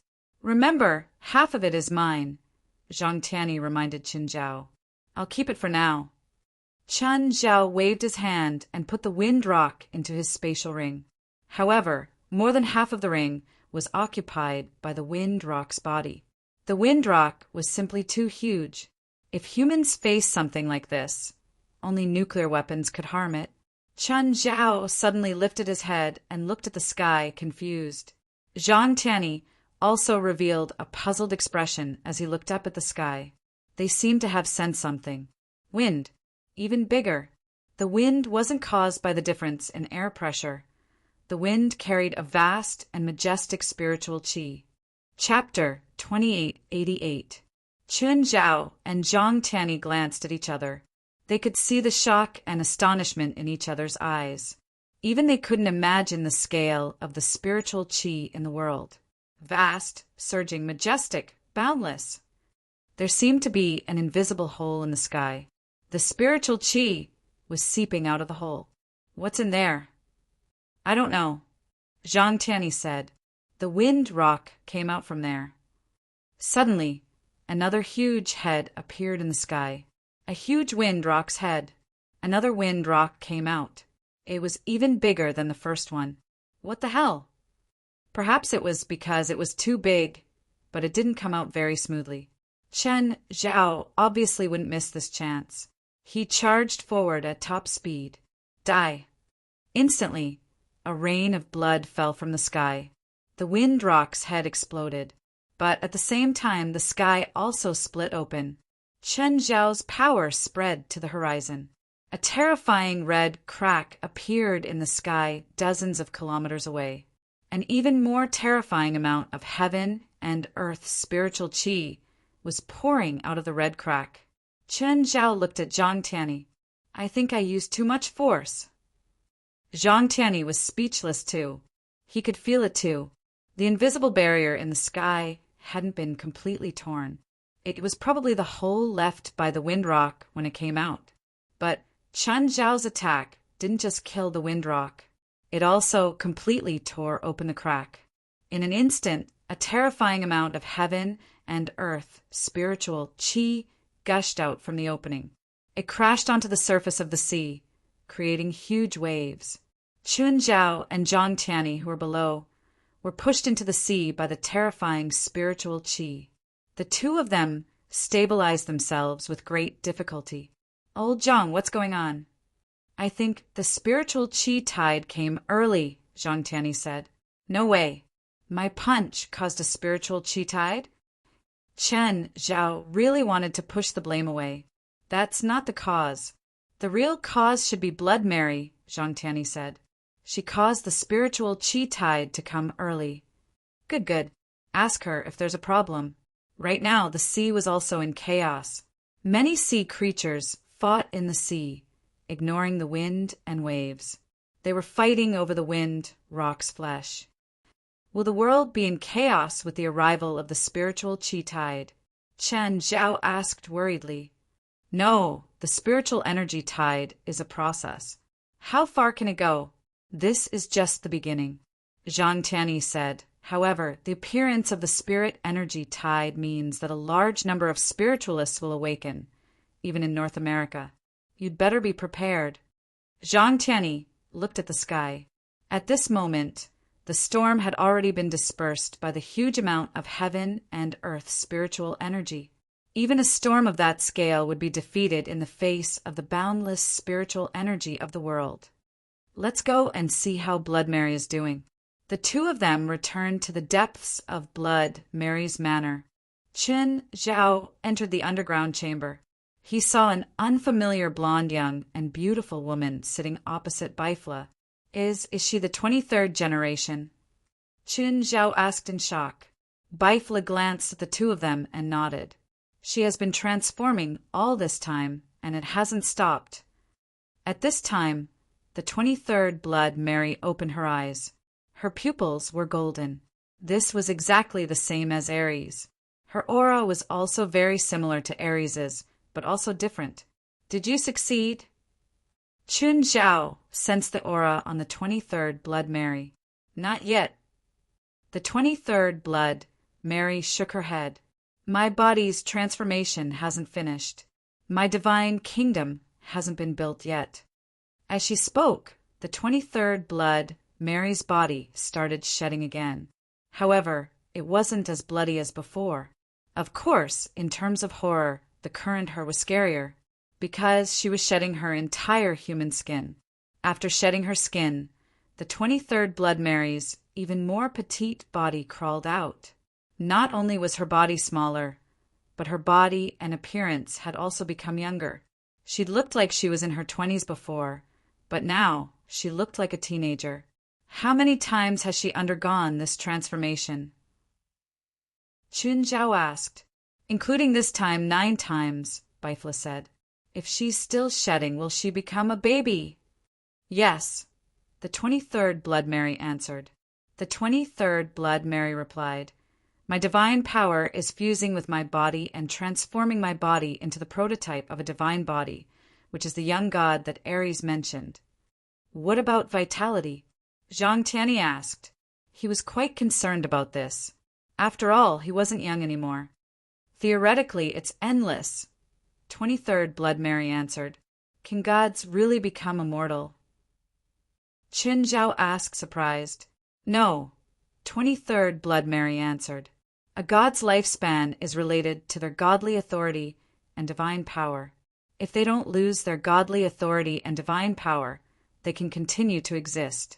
But if they lose their godly authority, they lose their divine power. Without divine power, their lifespan will come to an end too. They still have many advantages compared to mortals. Aside from power, lifespan is something that most people can't resist. Even Chen Zhao was tempted. Perhaps one day, when Chen Zhao was at the end of his rope like 23rd Blood Mary, he'd choose the same path as her. Of course, Chen Zhao didn't need to do that right now. Chen Zhao wanted to continue exploring according to his current path. He might still have a chance to walk his own path. Bifla and Zhang Tianyi had similar thoughts. The three of them had three completely different choices, but different paths led to the same destination. The paths they'd chosen were also very similar. Therefore, they could learn from each other and discuss. Finally, 23rd Blood Mary started her 10th transformation. 10 minutes later, she finished. A 2 to 3-year-old baby crawled out of the old skin. Everyone was speechless. 23rd Blood Mary raised her arms and looked at her limbs. It's better than expected. I didn't completely transform into a baby. Although her body had become a baby, 23rd Blood Mary's thoughts were still the same as before. This body is too weak, 23rd Blood Mary said helplessly. It has great power, but it can't be completely released. What's the difference between you now and the past? Power and characteristics. I can use divine power to imitate the moves and magic of the past, making them even more powerful. However, in a battle of the same level, I'm even weaker. I've lost my small world, and my divine kingdom hasn't been built yet. Moreover, my current body can't release too much divine power. If any of you want to fight me now, I can only raise my hands and surrender. Chapter 2889. Last night's storm had caused quite a bit of damage to the west coast. There were also casualties, but not many. Chen Zhao could vaguely feel that the spiritual qi had become slightly thicker. It wasn't much, but it felt like it had increased in just one night. This was already having an effect. He couldn't feel the global effect yet. After all, even if the spiritual qi increased by 1% last night, there might not be 1% more spiritualists in the world. But if it increased by 10%, the number of spiritualists would increase exponentially. Qin Zhao didn't know how much the spiritual qi tide would increase by, or perhaps by a few 100%. Although there had been many spiritual qi tides in history, there were no clear records of their numbers. Moreover, there seemed to be differences in the strength of the spiritual qi tide at different times. Right now, Bifla was the only one who had the right to speak. This was because he'd experienced a spiritual qi tide before. He'd lived from the previous spiritual qi tide era until now. However, it was the beginning, so even Bifla couldn't tell if it was the same or not. Oro had just picked up the kids for school. Chun Zhao looked at the trash that had been washed up on the beach after the storm. Last night's storm had also affected Mingwa Villa. It didn't destroy the overall situation, but no one could stop the things that had washed up from the sea. Hey, Zephyra, when are you and Portia coming? Sorry, I'm waiting for Portia. She's sleeping in again. That D*Ned woman is putting on makeup now, Zephyra answered helplessly. Fine. Tell her that if I don't see her in an hour, she'll have to pay me again this month. Tell that *Shoal boss that if he dares to deduct my money again, I'll quit. Portia's furious roar came from the phone. Zephyr glanced at Portia. She really admired Portia. This woman owed the bank a lot of money, but she still had the courage to speak rudely to her boss, especially since she also owed her boss a lot of money. Zephyra suspected that this woman would be drowned in the sea by her boss one day. Portia had no choice but to give up now. She didn't have money to pay him back anyway. She didn't care what Chen Zhao did. Looking at Portia, who was dressing up in front of the dressing table, Revla said, "You're so pretty that no other man will be able to see you except for your bastard boss." That's not necessarily true. Maybe I'll meet him on the way. Well, I wish you good luck, but you'd better hurry up. Otherwise, your money will definitely be deducted. Portia picked up the foundation in annoyance and suddenly smelled a pungent smell. She abruptly threw the foundation in her hands away. What's this smell? It's so pungent. Refra picked up the foundation. No, the smell is normal. This foundation costs more than $100 and it's broken. No. Portia picked up the foundation again and couldn't help but frown. Damn it, what happened just now? I clearly smelled it. That smell is simply nauseating. It's just your imagination. All right, I'll go to the bathroom. Portia got up and went to the bathroom.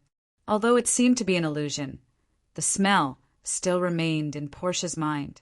Portia went into the bathroom and saw the lily in the vase in front of the mirror. She picked it up and took a deep breath. Suddenly, a strong fragrance rushed into her nose. Portia's entire body shook. In an instant, the mirror in front of Portia cracked. Portia was shocked. What happened? Knock, knock. Portia, what's wrong? I heard a sound inside. Did you break something? Ah, no. No, I accidentally broke the mirror, Portia said. All right, come out if you're done. Don't let the glass scratch you, Refra said with concern. Portia's face was filled with shock and panic. What happened just now? She felt as if she had taken a breath of the flower. The fragrance seemed to have turned into a substance and flowed into her body. Immediately after, the stream of air rushed into her limbs and bones and was released by herself. Then the mirror in front of her shattered. Portia wasn't sure if what happened just now was real. After all, it was too strange and unbelievable. Portia felt as if there was still that air in her body. Portia looked at the vase in front of her. After a slight hesitation, Portia picked up the vase. Portia searched for that feeling. Crack! In an instant, the vase in her hand broke. Portia was shocked again. It was real. It wasn't an illusion. The feeling was real. How could she have superpowers? Portia was shocked. She wanted to feel that air again, but she couldn't feel it. Fragrance? Was it fragrance? Portia quickly caught the point. Portia picked up the lily again and took a deep breath. But now, the lily seemed to have lost its fragrance. There was only a faint smell, not the feeling from before. Strange. Why is there no fragrance? Did I suck it dry? Portia opened the bathroom door. Refra stood outside the door and looked at the situation in the bathroom. Then she looked at Portia. I know you're in a bad mood, but some things can't be changed. No matter how unhappy you are with him, you have to pay him back first. Clean up the bathroom. I'm going to pack up and get ready to go. Portia walked to the dressing table and picked up the broken powder. She sniffed it. Like the lily, the smell was faint. She didn't feel anything. Portia picked up the perfume. This time it smelled like roses. Portia sprayed it. Instantly, the thick, almost pungent fragrance appeared again. At the same time, the unfamiliar air appeared again. Achoo! With a crash, the dressing table that Refra had just tidied up became a mess. Refra poked her head out of the bathroom. Portia, that's enough. I'm cleaning up. I don't care what kind of temper you have, but you better control yourself. Sorry. I'll clean up now. Portia was both surprised and happy. She really had superpowers. She really did have superpowers. She wouldn't have to endure Qin Zhao's anger anymore. With superpowers, he could swagger around and make money. She could become a star. She wouldn't have to endure Qin Zhao's anger anymore. Right. She couldn't let that bastard off so easily. Portia decided to use her superpowers to fix that bastard, to let him know how powerful she was. Chapter 2890. Zephyr didn't understand why Portia became so excited after getting in the car. Her eyes were filled with anticipation, as if something good was waiting for her. Portia, can you stop wearing perfume? You've already sprayed it 3 times since you got in the car. How can you stand such a strong smell? Zephyr looked at Portia, who was in the passenger seat, unhappily. Portia enjoyed the fragrance in the air. She was also exploring her newfound ability. The air seemed to flow through her entire body, but she could control it and release it from her palms and fingers. Zephyr, does anyone in the assassin world have superpowers? Portia suddenly asked. Zephyr glanced at Portia. She didn't really like to talk about this. Portia had always misunderstood her and thought that she was an assassin in the past. Zephyr had never corrected or refuted this. So to Portia, Zephyr tacitly agreed. Of course, to some extent, Zephyr was indeed an assassin. However, the one she was after was a dragon. Zephyr, I'm serious. Does anyone in the assassin world have superpowers? Zephyr glanced at Portia and answered perfunctorily, yes. What are they like? Never seen one. You're an assassin and you've never seen anyone with superpowers. Portia was quite disdainful. Zephyra roared in her heart. You face your boss every day. He's the biggest superpower in the world. The car stopped in the garage of the manor. Portia ran out. She ran straight to the garden. When she reached it, the fragrance seemed to turn into something solid. Portia opened her arms wide and inhaled the fragrance of the flowers in large mouthfuls. Her entire body was filled with the fragrance. It was a wonderful feeling. Portia, what are you doing there? Come here. Chen Zhao's roar came from the loudspeaker on a nearby pillar. Portia's expression was unhappy. Humph, you'll be in trouble soon. Portia went to the front yard and saw Chen Zhao in a pair of beach pants and sunglasses. He was lazily basking in the sun. Boss, Chen Zhao didn't even open his eyes. He said lazily, go and clean the beach. That's not my job, Portia replied. Before you reject my request, you'd better think about the one. 25 million US dollars you owe me. Right? According to the interest rate, it will become 26 million US dollars tomorrow. If you make any more unreasonable demands, then I can only resign, and then I will apply to the union for arbitration. Chen Zhao pulled down his sunglasses and looked at Portia. Please. Portia gritted her teeth and clenched her fists. She was hesitating. Should she beat Chen Zhao up and leave? Chen Zhao stood up and walked to the sandbag hanging on the tree. He casually threw a punch, and the sandbag leaked. Zephyra, why is there a sandbag here? Chen Zhao asked, displeased. Zevra, who was in the living room, poked her head out and said, Boss, this is for Kilo, not you. Also, if you want a sandbag, please prepare it yourself. Zephyra stared at him speechlessly. She knew how terrifying Chen Zhao's fists were. A sandbag for Chen Zhao? How many do I have to prepare? 100 or 1,000. She didn't want to find trouble for herself. Portia's mind suddenly cleared up. Oh, her boss wasn't a normal person either. He'd killed someone with his fists right in front of her. Her superpower might not be his match. No, she couldn't rush it. She had to endure it. When she was strong enough, she would settle the score with him. Portia was suddenly convinced by herself. In the end, Portia was scared. Facing Chen Zhao, who had been bullying her for a long time, she still didn't have the courage to face him directly. Chen Zhao turned around and glanced at Portia. What are you waiting for? Why aren't you getting back to work? Are you really going to get unemployment benefits?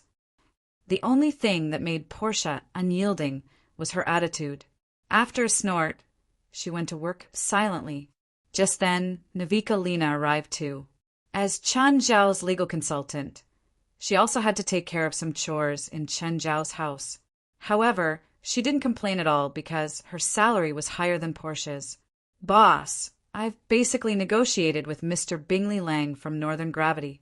An S-10 will cost $755 million for the bare plane and $358 million for the renovation. The total will be $1. $113 billion.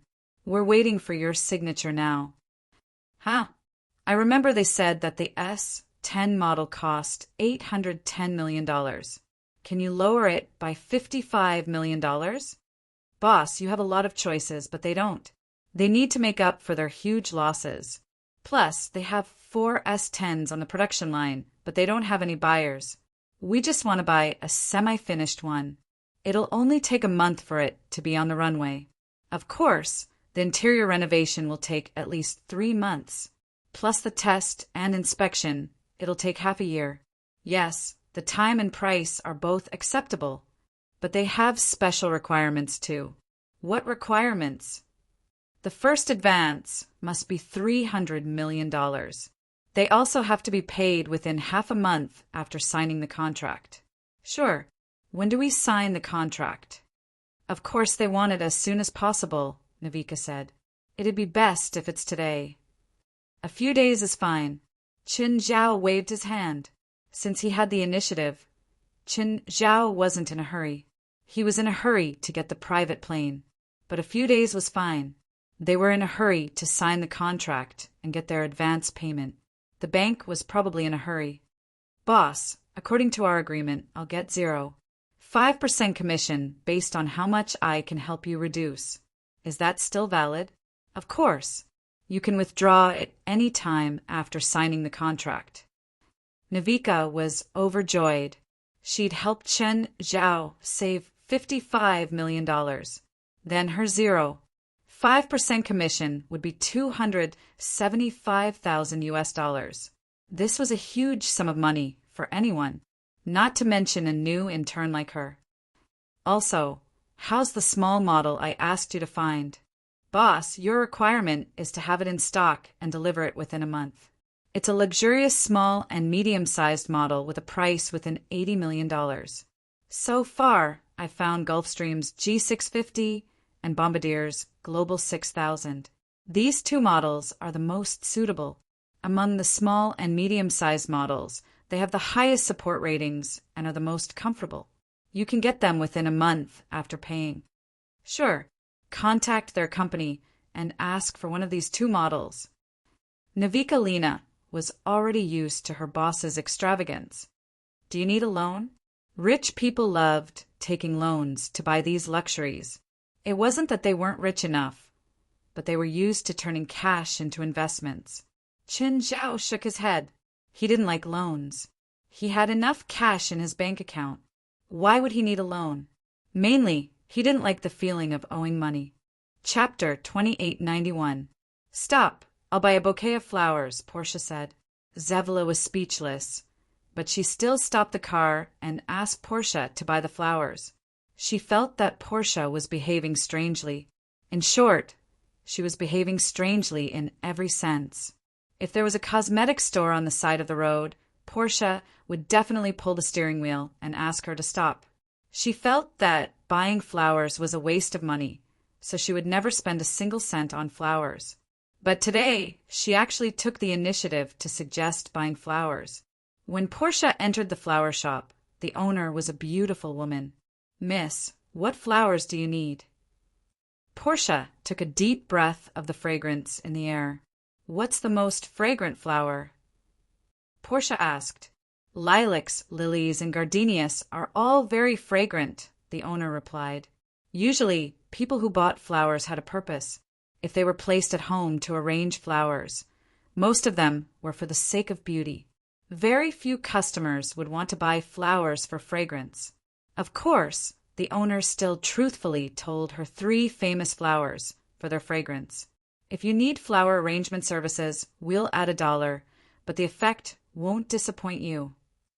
No need, just a bouquet of lilacs, lilies, and gardenias, Portia said. Soon, the owner helped Portia tie 3 different bouquets of flowers. Portia was about to pay when a black man rushed in. Robbery. Give me your money. Hurry up. The black man pointed a dagger at the 2 women. Portia didn't know where she got the courage from, but she let out a breath at the black man. Bang! The black man's mind went blank. Then he flew into the air. He smashed the glass door of the flower shop.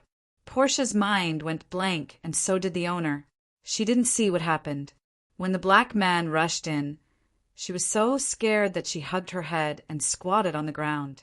When she raised her head again, she saw the ending. It seemed that the female customer pushed the black man. Then he flew out. As for the plot in between, she could only rely on her own imagination. Portia was slowly regaining her composure. Was she really that good? Just then, Zevla came to the flower shop. She stepped on the black man on the ground and asked, Portia, what happened? This guy was a robber, and I subdued him, Portia replied proudly. Zephyr was a little confused. Portia was going to subdue this burly black man. Are you having fun? With Portia's lousy fighting skills. Every time he went to the gym, he had to go to the boxing ring to spar with the trainer. 3 seconds later, he was lying on the ground. Trying to be a hero with this level of skill, he would be pressed to the ground and rubbed against at any moment. However, in this flower shop, there seemed to be only Portia and the florist, and both of them were women. Looking at the florist's appearance, she was just an ordinary woman. She didn't look like someone who could easily subdue the black robber. She dialed the police number. Soon the police arrived. The police briefly questioned Portia and the florist. Refra had been listening to the florist. It seemed like it was really Portia who did it. On the way home, Zephyr was puzzled. Did Portia really subdue that black gangster? Portia, how did you subdue that gangster? Of course, it's my combat. How is it? Are you surprised? Zephyr smiled. Combat? There were a few times when Portia had overestimated herself and challenged her to a duel. Thus, she knew Portia's level very well. Holding the 3 bouquets of flowers from the florist, Portia sniffed them deeply. She was already addicted to this feeling. Let's practice when we get home. How about that? Sure. Portia also wanted to test her skill level. If she could defeat Zephyr, she might be able to defeat Qin Zhao. Portia also knew that Zephyr was very powerful. When they got home, Portia couldn't wait to drag Zephyr to the yard. Come. Zephyr didn't prepare anything. Portia took a few steps forward. With a yell, she swung her fist at Zephyr. Zephyr grabbed Portia's wrist with one hand and pushed her away. Portia, if you're only at this level, you won't be able to subdue that tall guy. It's not over yet. Watch. Portia suddenly swatted at Hot Vala, who was more than a meter away from her. Suddenly, Zephyr's eyes flashed and she dodged to the side. Crack! The glass window behind her shattered. Ah, how did you dodge? You can see. She didn't expect Zephyr to be able to dodge her attack. Zephyr looked Portia up and down. She thought of a word, awakening. Hey! Portia ambushed Zephyr again. But with her skill level, she couldn't hit Zephyr. With another effortless sidestep, Zephyr dodged Portia's attack. Zephyr's attention wasn't even on Portia. She was deep in thought. She wasn't a spiritualist. She was a dragon slayer. She also knew that spiritualists would encounter a life-or-death situation when they awakened. But she didn't know what the situation was. Then, she thought about what Portia had said this morning. Zephyr couldn't help but look at Portia seriously. Are you going to use this ability to attack our boss today? Humph! I'm being magnanimous and don't want to argue with him. Portia's face was full of pride. She completely forgot that she was like a coward when facing Qin Zhao. Don't do something so dangerous in front of the boss. I know. I'm serious. I really know. If I accidentally hurt him, I can't afford it. Zephyr was so angry that she almost laughed. Hurt Qin Zhao? You can compete with the dragon to see whose arm is thicker first. Then we can discuss this. Zephyr was worried that if Qin Zhao's instinctive reaction was too big, he might really paste Portia to the wall. You can't even beat me. How can you beat our boss? You're an assassin. You can't beat him? You can treat him as a monster. Don't treat him like a normal person. I have superpowers. That's not superpowers. Zephyr shook her head. I've seen and dealt with people like you. Okay. Just do what you did in the past and in the future. Don't provoke our boss. That's all. The moment Zephyr turned around, Portia ambushed her again. Hey! Portia's vision blurred and her neck felt cold. She did not know when Zephyr had appeared behind her with a dagger pressed against her neck. You don't want our boss to spend money to kill you, right? You know he's always generous. How much do you think you're worth? 50,000? Maybe even less. Chapter 2892. Portia was scared out of her wits. This was the first time someone had placed a dagger on her neck. She felt like she was going to die the next moment. In fact, this was how normal people would react. At the dinner table, Portia kept staring at Riva. What? Do you want to try to sneak attack me? Riva asked. Riva, you've killed people with that move before, right? Riva thought for a moment and then shook her head. No, it's actually not that useful. Riva had killed people before, but not many. A few years ago, she'd charged into the nest of a group of people who worshipped dragons as their god. She'd killed 3 people then. That was also her only time. After all, Riva was a dragon slayer, not a real killer. How did you see the thing I released? That chi. Riva shook her head. I didn't see it. I sensed it. Sensed? Which sensory organ? Riva realized that discussing this with Portia was like playing the piano to a cow. Portia, when did you get this ability? This morning. Okay, got it. Rest early tonight. Riva stood up. We're not done with dinner yet. You want me to rest early? Just then, Riva pulled out a suitcase from the cabinet beside her.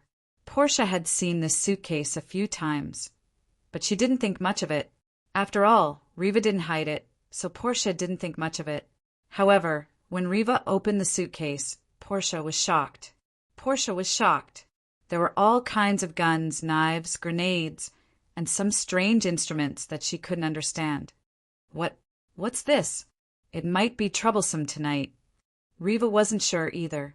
She didn't know how to tell if Portia was on the first, second, or third night. Chen Zhao was more professional in this. However, Riva didn't want to find Chen Zhao. Plus, this was Portia's business. If Chen Zhao found out that Portia had tried to sneak attack him, who knew if Chen Zhao would throw Portia into the Amazon rainforest? Riva didn't doubt for a second that Chen Zhao would do that. Are you sure you're not planning to rob a bank? Portia looked at the things Riva took out. Moreover, Zephyra had also begun to reload the gun barrels. This series of actions made Portia's scalp go numb. Even the banks aren't as rich as our boss. Fine. Robbing a bank is more practical. Occasionally Zevra would play such little jokes. Anyway, go to bed early tonight. Everything will be fine once you wake up. Are you serious? I'll be in trouble. It's just a small problem. I will solve it. What happened to me? I don't have any enemies, right? Our biggest enemy is our boss. You're mistaken. That's not an enemy, it's a creditor. Refra sat down on the ground as if this position was more comfortable. Help me take out the box under the kitchen cabinet. Oh, please be gentle. What's inside? You don't want to know, Jevra said. Then, if I accidentally hit it too hard, will it explode? No, but something bad will definitely happen. When Zevra opened the box, Portia discovered that it was filled with bottles and cans. There were all sorts of liquids inside. Portia thought that they were chemical liquids. However, Zevra opened one of the bottles directly. She even wiped the mouth of the bottle with her finger and licked it. Yes, it's not bad. What kind of water is this? Can I drink it? Holy water. Huh. Portia sniffed it, clearly not believing Zevra. What's this bottle? Coke? Seeing this, Zevra quickly snatched the bottle from Portia's hand. This one was filled with Coke. However, the black liquid inside was not Coke. You can't put this in your mouth. Also, don't get in the way. I have a lot of dangerous things here. You put this in your mouth? You're telling me it's dangerous? How is it dangerous? This is necromancy liquid. If you don't want to go crazy, you better stay away from it. Portia, on the other hand, was very interested. Then what's the theory behind soaking bullets in Coke? Can it make the bullets more powerful? I told you this isn't Coke. It's necromancy liquid. Necromancy liquid is a deadly poison to all living creatures, even spirits. Ordinary bullets soaked in necromancy liquid can cause great damage to spirits. All right, necromancy liquid. How does it taste? Zevra rolled her eyes and said, Put your index finger between your eyebrows and look inside the bottle carefully. What's the point of doing that? Portia didn't understand, but she still did as she was told. However, the next moment, she saw what seemed to be thousands of hollow faces wailing and struggling inside the bottle. Ah, what is this? Looks like you already understand. Zevra put the bottle back. What exactly is this? Portia asked with a pale face and lingering fear. You don't want to know the refining process, Zevra said indifferently. All right, looks like I need to sleep. My head hurts a little. Portia rubbed her eyebrows and went back to her room. Portia lay in bed early. Her vision was filled with clouds and mist. Portia suddenly sat up on the bed. She realized that the floor beside her bed was covered in flowers. The entire room was filled with a strong floral fragrance. Dreaming. Portia was confused. No, if it was a dream, it would be impossible for her to realize that she was dreaming. Portia shook her head and tried to wake herself up. However, the surrounding walls and floor were still colorful. Portia pinched the back of her hand. No pain? She was really dreaming. Bang! Suddenly, a gunshot exploded beside her ear. Portia jumped in fright and opened her eyes. Then she realized that she was still lying on the bed. A child was sitting on top of her. The child only had half a head, and black liquid was flowing out of the hole in the head. Ah! Portia screamed. The next moment, a foot kicked the child on top of Portia. Portia, you better calm down. Zevra's voice sounded. Portia looked at Zevra. Zevra, what's going on? What's going on? Zevra was fully armed at the moment, and the gun in her hand was still smoking. Half of the strange child's head seemed to have been blown off by her. We might be in trouble, Zevra said. Trouble? What kind of trouble? That child. That's the spirit of nightmares, a type of incubus. You see, it looks like a child, but it's just showing it to you. It will appear in everyone's dreams with the most harmless appearance, but you definitely won't want to see its true appearance.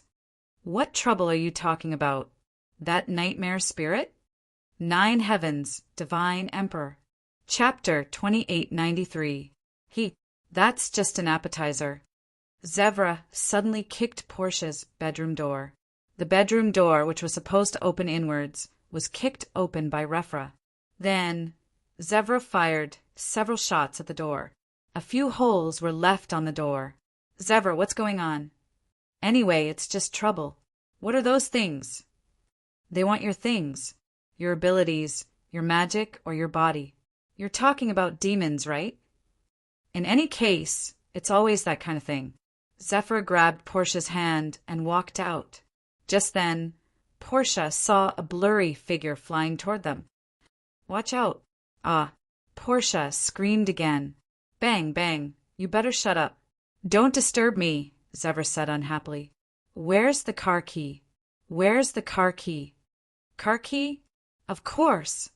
Zevra suddenly took out a grenade and threw it in the living room. Cover your ears. Boom! The huge impact threw Portia off her feet. Portia was in a sorry state. She got up and looked at the living room. Do you know this isn't my house? Do you know how much I have to pay? It's fine. You already owe the boss enough money anyway. I just want to die right now. You can call your boss and borrow money from him, Zevra said. She had heard about the night of a spiritualist's awakening, but it was said that the first night should be easy. But why did Portia's first night feel so difficult? I'm not calling him. That bastard will never call me unless he's in trouble, Portia said, throwing a tantrum. At this moment, a burning figure suddenly appeared in the broken living room. It was a burning skeleton, almost 5 meters tall.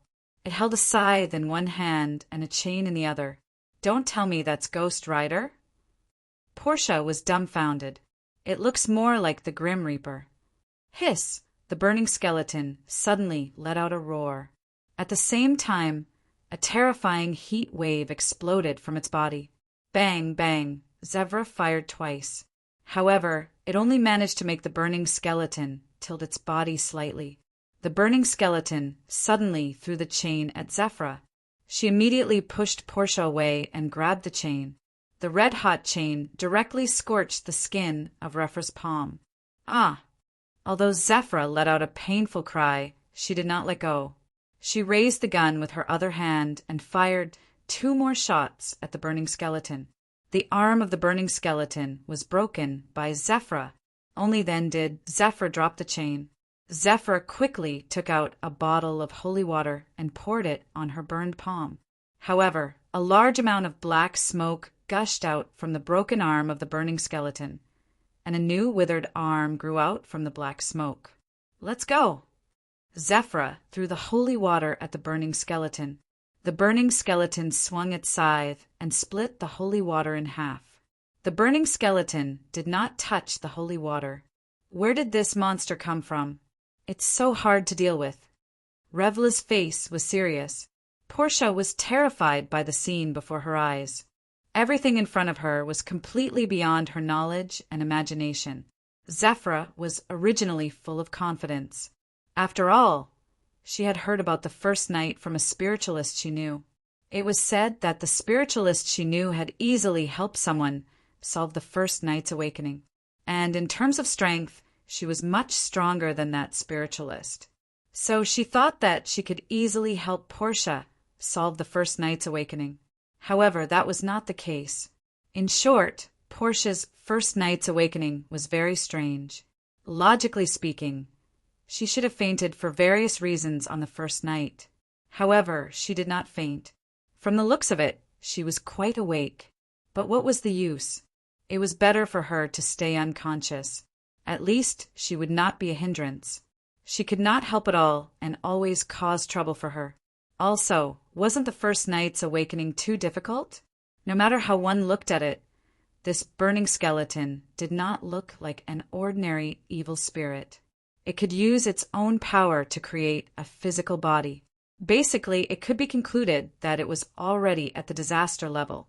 No matter what it was, as long as it reached the disaster level, it would cause great damage and threat. And Zephyr was not an expert in dealing with spirits. Many of her equipment could be used to deal with dragons and evil spirits. However, this kind of equipment was destined to not be as effective as special equipment. After all of Zephyr's equipment was originally designed to deal with dragons. If it could harm dragons, it would definitely have a certain effect on other creatures or spirits. This was a weapon that could crush ordinary evil spirits. If it was an ordinary evil spirit, it would basically be destroyed by a touch. However, this did not include the disaster-level evil spirit in front of her. Without a special weapon, it would be difficult to cause any damage to it. At this time, the burning skeleton's feet shook and its body flickered as if it had teleported. In the next instant, it had already appeared in front of Zephyr and Portia. Zephyr subconsciously grabbed the chair next to her to block the burning skeleton scythe. Pah! The chair was instantly cut into pieces. Zephyr kicked the burning skeleton and used the momentum to jump higher, firing several shots at the burning skeleton's head. However, the burning skeleton's head was unharmed as if it was made of iron. Damn, why is its head so hard? Ha ha ha! The burning skeleton let out a series of strange laughter. Delicious flesh and magic power, mine, all mine. Zephyr had already confirmed that the skeleton's head should be its weak point. However, the hardness of this head was simply outrageous. Duong, suddenly, Portia, who did not know where the courage came from, found a baseball bat on the ground and directly hit the burning skeleton's head. However, the baseball bat shattered, but the burning skeleton's head was still intact. Instead, Portia's arms went numb. The burning skeleton reached out its claws towards Portia. Flesh. Magic. It belongs to me. Zephyr reacted quickly and suddenly stuffed a grenade into the burning skeleton's mouth. At the same time, she hugged Zephyr and threw herself onto the ground. Boom! When the smoke dissipated, the burning skeleton was still intact. Both Zephyr and Portia's expressions became extremely ugly. Stuffing a grenade into the skeleton's mouth, yet it was still intact. How could they defeat this monster? It was impossible to win. This kind of monster could not win at all. Zephyr, what do we do? Zephyr did not answer Portia's question. Instead, she used her actions to tell Portia. Zephyr suddenly took out 2 jars and threw them at the burning skeleton. With a twist of the scythe in the burning skeleton's hand, the 2 jars were cut open at the same time. However, in the next instant, extreme cold air was released from the jars. Zephyr pulled Portia and ran. What is that? Liquid nitrogen. Chapter 2894. Liquid nitrogen was one of the few chemicals that could directly harm spirit bodies. If a person's skin was in contact with liquid nitrogen for more than 2 seconds, it would cause irreversible damage. Even a giant dragon would have to avoid liquid nitrogen. This thing was basically at the level of killing humans and Buddhas who stood in its way. Even ice-type spirits or demons would have to retreat in the face of liquid nitrogen. The moment the burning skeleton broke the 2 tanks filled with liquid nitrogen, the liquid nitrogen covered the skeleton's skeletal body. The flames on its body were instantly extinguished, and its body was also covered by a layer of white gas. "Did you defeat it?" Portia asked in surprise, but Zephyr shook her head with a serious expression. "Let's go. It's not dead." "Then let's finish it off now. It should be very weak in this state, right?" Zephyr hesitated for a moment and then shook her head. "Leave now." The 3 great illusions of life weren't only used in games. It was also very common in their industry. I can fight back. I can still save it. I still have a chance. The liquid nitrogen temporarily froze the burning skeleton, but it didn't cause any fatal damage. If they went up now, it was very likely that they would help the burning skeleton escape, not finish it off. Zephyr still turned around and left resolutely. Portia hurried to catch up. Just then, the frozen burning skeleton behind them suddenly emitted another ball of fire. First, it was its head. 2 balls of flames appeared in its pitch-black eye sockets. Then it was its lower jaw. "You can't escape." It still couldn't move, but the bone-deep declaration made both of them uncomfortable. "Is there no way to defeat it?" Portia asked. Zephyr didn't answer Portia's question. She suddenly took out her gun and fired several shots at the roof of the car. Bang, bang, bang. Portia covered her face. "I feel like I'm really going to go bankrupt." "At least you're alive now. You still have a chance to repay your debt." In the rear-view mirror, the burning skeleton appeared again, along with its claws. Zephyr threw the gun to Portia. "You know how to shoot, right?" Portia took a deep breath. She had shot at targets before, but she really hadn't shot at these unnatural creatures. Zephyr floored the gas pedal and picked up the phone. "Boss, Portia and I are in trouble." "Oh, how are you now?" "It's not bad for now, but we might bring you some trouble." "All right, Phalai and I are having supper. If you come over, I can prepare some for you." "We'll be there soon." "Are you sure we won't bring trouble to the boss?" Portia asked worriedly. Although she saw Qin Zhao as her enemy, it didn't mean that she wanted to kill his entire family. "What happened?" Lying on the bench, Phalai watched the children run on the beach and the bright moon rise above the sea. "Nothing." "Zephyr and Portia seem to be in some trouble. They're coming our way." Chen Zhao passed a skewer to Phalai. "When will they arrive? We need to prepare more barbecue." "There's still time. Or maybe we should wait for them to come and let them do it themselves." At that moment, headlights appeared on the road above the beach. Not long after, the roar of the engine became louder and louder. Boom! Suddenly, the steering wheel turned violently. The car flew off the road, and the front of the car smashed into the sand a few meters away. Portia dragged Zephyr, whose head was covered in blood, out of the car. One of Zephyr's arms drooped, as if she couldn't move. Qin Zhao walked toward the 2. "Boss! Boss behind!" Portia shouted in excitement. As if he didn't hear Portia, Chen Zhao walked past her and toward the back. By then, the burning skeleton had already landed on top of their wrecked car. Then the car exploded violently. The burning skeleton wobbled its way out of the blazing flames. "Ha ha ha! Who? Don't even think about escaping." Suddenly, a hand grabbed the skeleton's neck bone. Crack! Its flaming head was plucked off. Portia was stunned. She looked at the basketball-sized burning skull in Chen Zhao's hand. The burning skeleton didn't lose control of its remaining body immediately. The scythe in its hand suddenly slashed toward Qin Zhao. "Be careful!" Portia exclaimed. Qin Zhao reached out and grabbed the handle of the scythe. Then he raised a foot and kicked the burning skeleton away. Portia rubbed her eyes, indicating that she must have seen wrong. What the fuck is going on? Qin Zhao tossed the burning skull in his hand. You were tormented by this thing for the whole night. Zephyra looked at Qin Zhao weakly and then nodded silently. Crack! Qin Zhao crushed the burning skull with one hand. Portia's eyeballs almost popped out.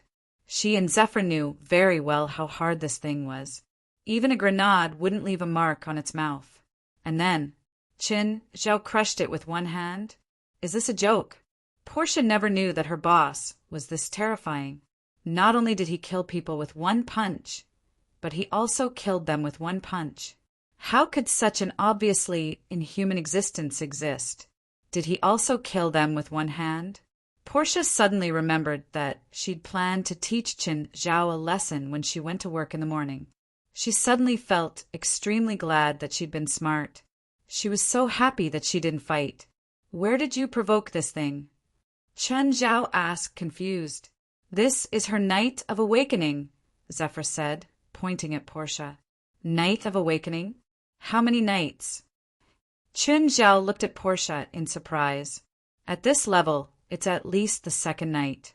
People might even believe it's the third night. Would you believe it if it's the first night? No.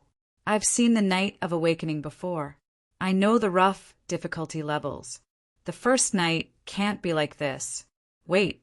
Qin Zhao suddenly turned his head to look at Portia. It's not strange that you've awakened. What's strange is why you're able to stay awake during the Night of Awakening. Then what should I do? Lie down and sleep? Fine. These are all unimportant things. Qin Zhao shrugged.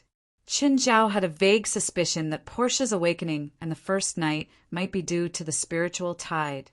The influence was gradually happening. It was an irreversible process. Portia, I think you're going to increase your debt again. I'm not borrowing money from you. Boss. Look, your car is stuck in my beach right now. The towing company will charge you at least $1,000. Also, I'm charging for saving you. Am I right? Chapter 2895. Also, I highly suspect that you actually plan to attack me today. No. How could that be? There's no such thing. You're mistaken. I'm such a coward. How could I do anything to my boss? You're my creditor, my bread and butter. That's impossible, Portia frantically explained. What a joke. She definitely couldn't admit this. She wouldn't admit it even if she died. If Qin Zhao really found out, her guess would be correct. She would probably be fed to the sharks. Boss, you'd better treat me first. Otherwise, you might lose a diligent assistant. Right now, Portia really wanted to kiss Refra. Her voice was just too timely. If not, she would have changed the topic. Portia felt like she was going to admit it out of fear. Facing Qin Zhao's question was too terrifying. It was the scariest nightmare. Compared to Qin Zhao, the burning skeleton from before was so cute. Didi went up to help Refra. Qin Zhao checked Refra and applied some medicine. Refra's injuries weren't serious. Even without Qin Zhao's treatment, Refra could recover in 3 days with her superhuman constitution. After all, Refra had dragon blood. Therefore, some of the injuries on her body would be fatal to an ordinary person. But for her, it was more like a bad cold. Qin Zhao only wanted Refra to recover faster. At the very least, she could go eat barbecue after receiving some simple treatment. Portia, who was still in shock, had no appetite at all. But no one comforted her. Everyone cared about their own things, especially those heartless kids. In their eyes, how could this be called a matter? Even Refra cared more about filling her stomach. Everyone continued to eat, drink, and play. In the end, Portia still joined them. Portia had originally thought that her superpower was one of a kind. Now, she realized that she had awakened her magic. It was the most worthless thing to Qin Zhao. After Portia became a spiritualist, Qin Zhao didn't need to hide many things from her anymore. A dozen underlings ran over with pots and pans. Portia was so scared that she fell to the sand. But apart from her, everyone else didn't move. Only then did she realize that these short gnomes were not here to attack them. These little things served them. They were pouring wine, barbecuing, or cleaning up the trash left behind by the crowd. They were very hardworking and capable, at least much more so than Portia. Portia vaguely remembered. Many times when she was here, Chun Zhao didn't go to the kitchen. In the blink of an eye, he would bring out plates of dishes. Only now did he understand that it was because of these little things. Chun Zhao was about to finish his beer when he suddenly stopped and looked at the road beside him. "What's wrong?" "Boss." Ran noticed his movements. "Her troubles aren't over," Chun Zhao said. "There are still many spirits gathered around. Some of them are stronger. I thought that burning skeleton was already the strongest. That's just one of them. It seems like her situation is a little complicated. They won't come, right?"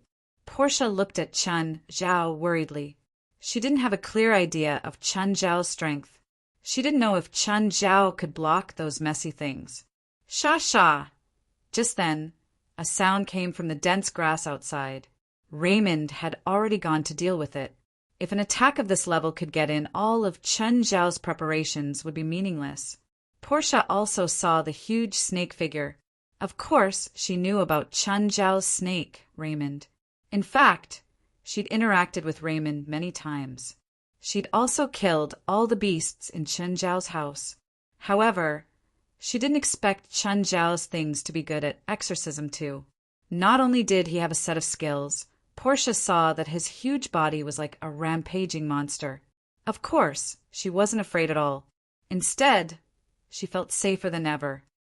"Master, it seems like it's not just here. I feel that there are many incidents in this area. At least 2 of them are disaster level." Raymond's senses were even better than Chun Zhao's in some aspects. Raymond was a snake of desire, but he fed on spirits. That was why he had an abnormal sense of spirits. It was like a hawk that could see a rabbit from several kilometers away. He also had an unconventional sense of spirits. Chun Zhao fell into deep thought.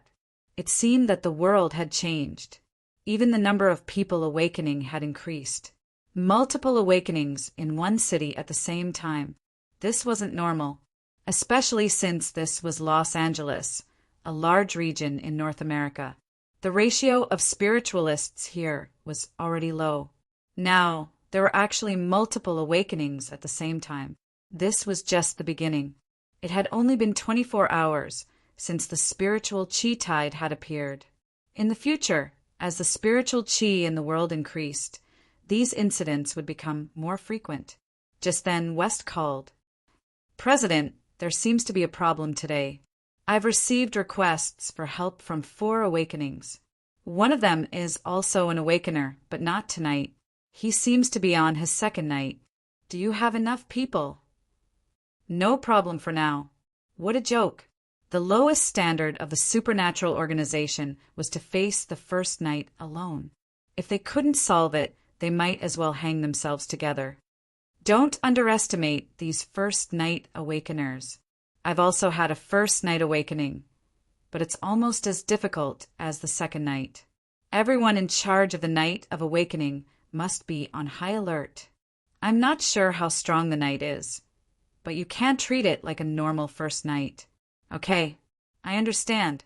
President, do you know what's going on? I'll tell you the details tomorrow. As soon as he hung up, the children who were playing suddenly screamed. Chun Zhao also saw what had happened. A few blue flames appeared on the sea, as well as the silhouettes of 3 ships. "Ghost ship! Ghost ship! Look, that's a ghost ship, right?" Portia was excited again. Chun Zhao frowned. Was this a coincidence? Or were they here for Portia? It couldn't be, right? It was too much to summon a few specter ships on the first night. If everyone's first night was this strong, then the Awakeners could basically commit suicide. They couldn't even be saved.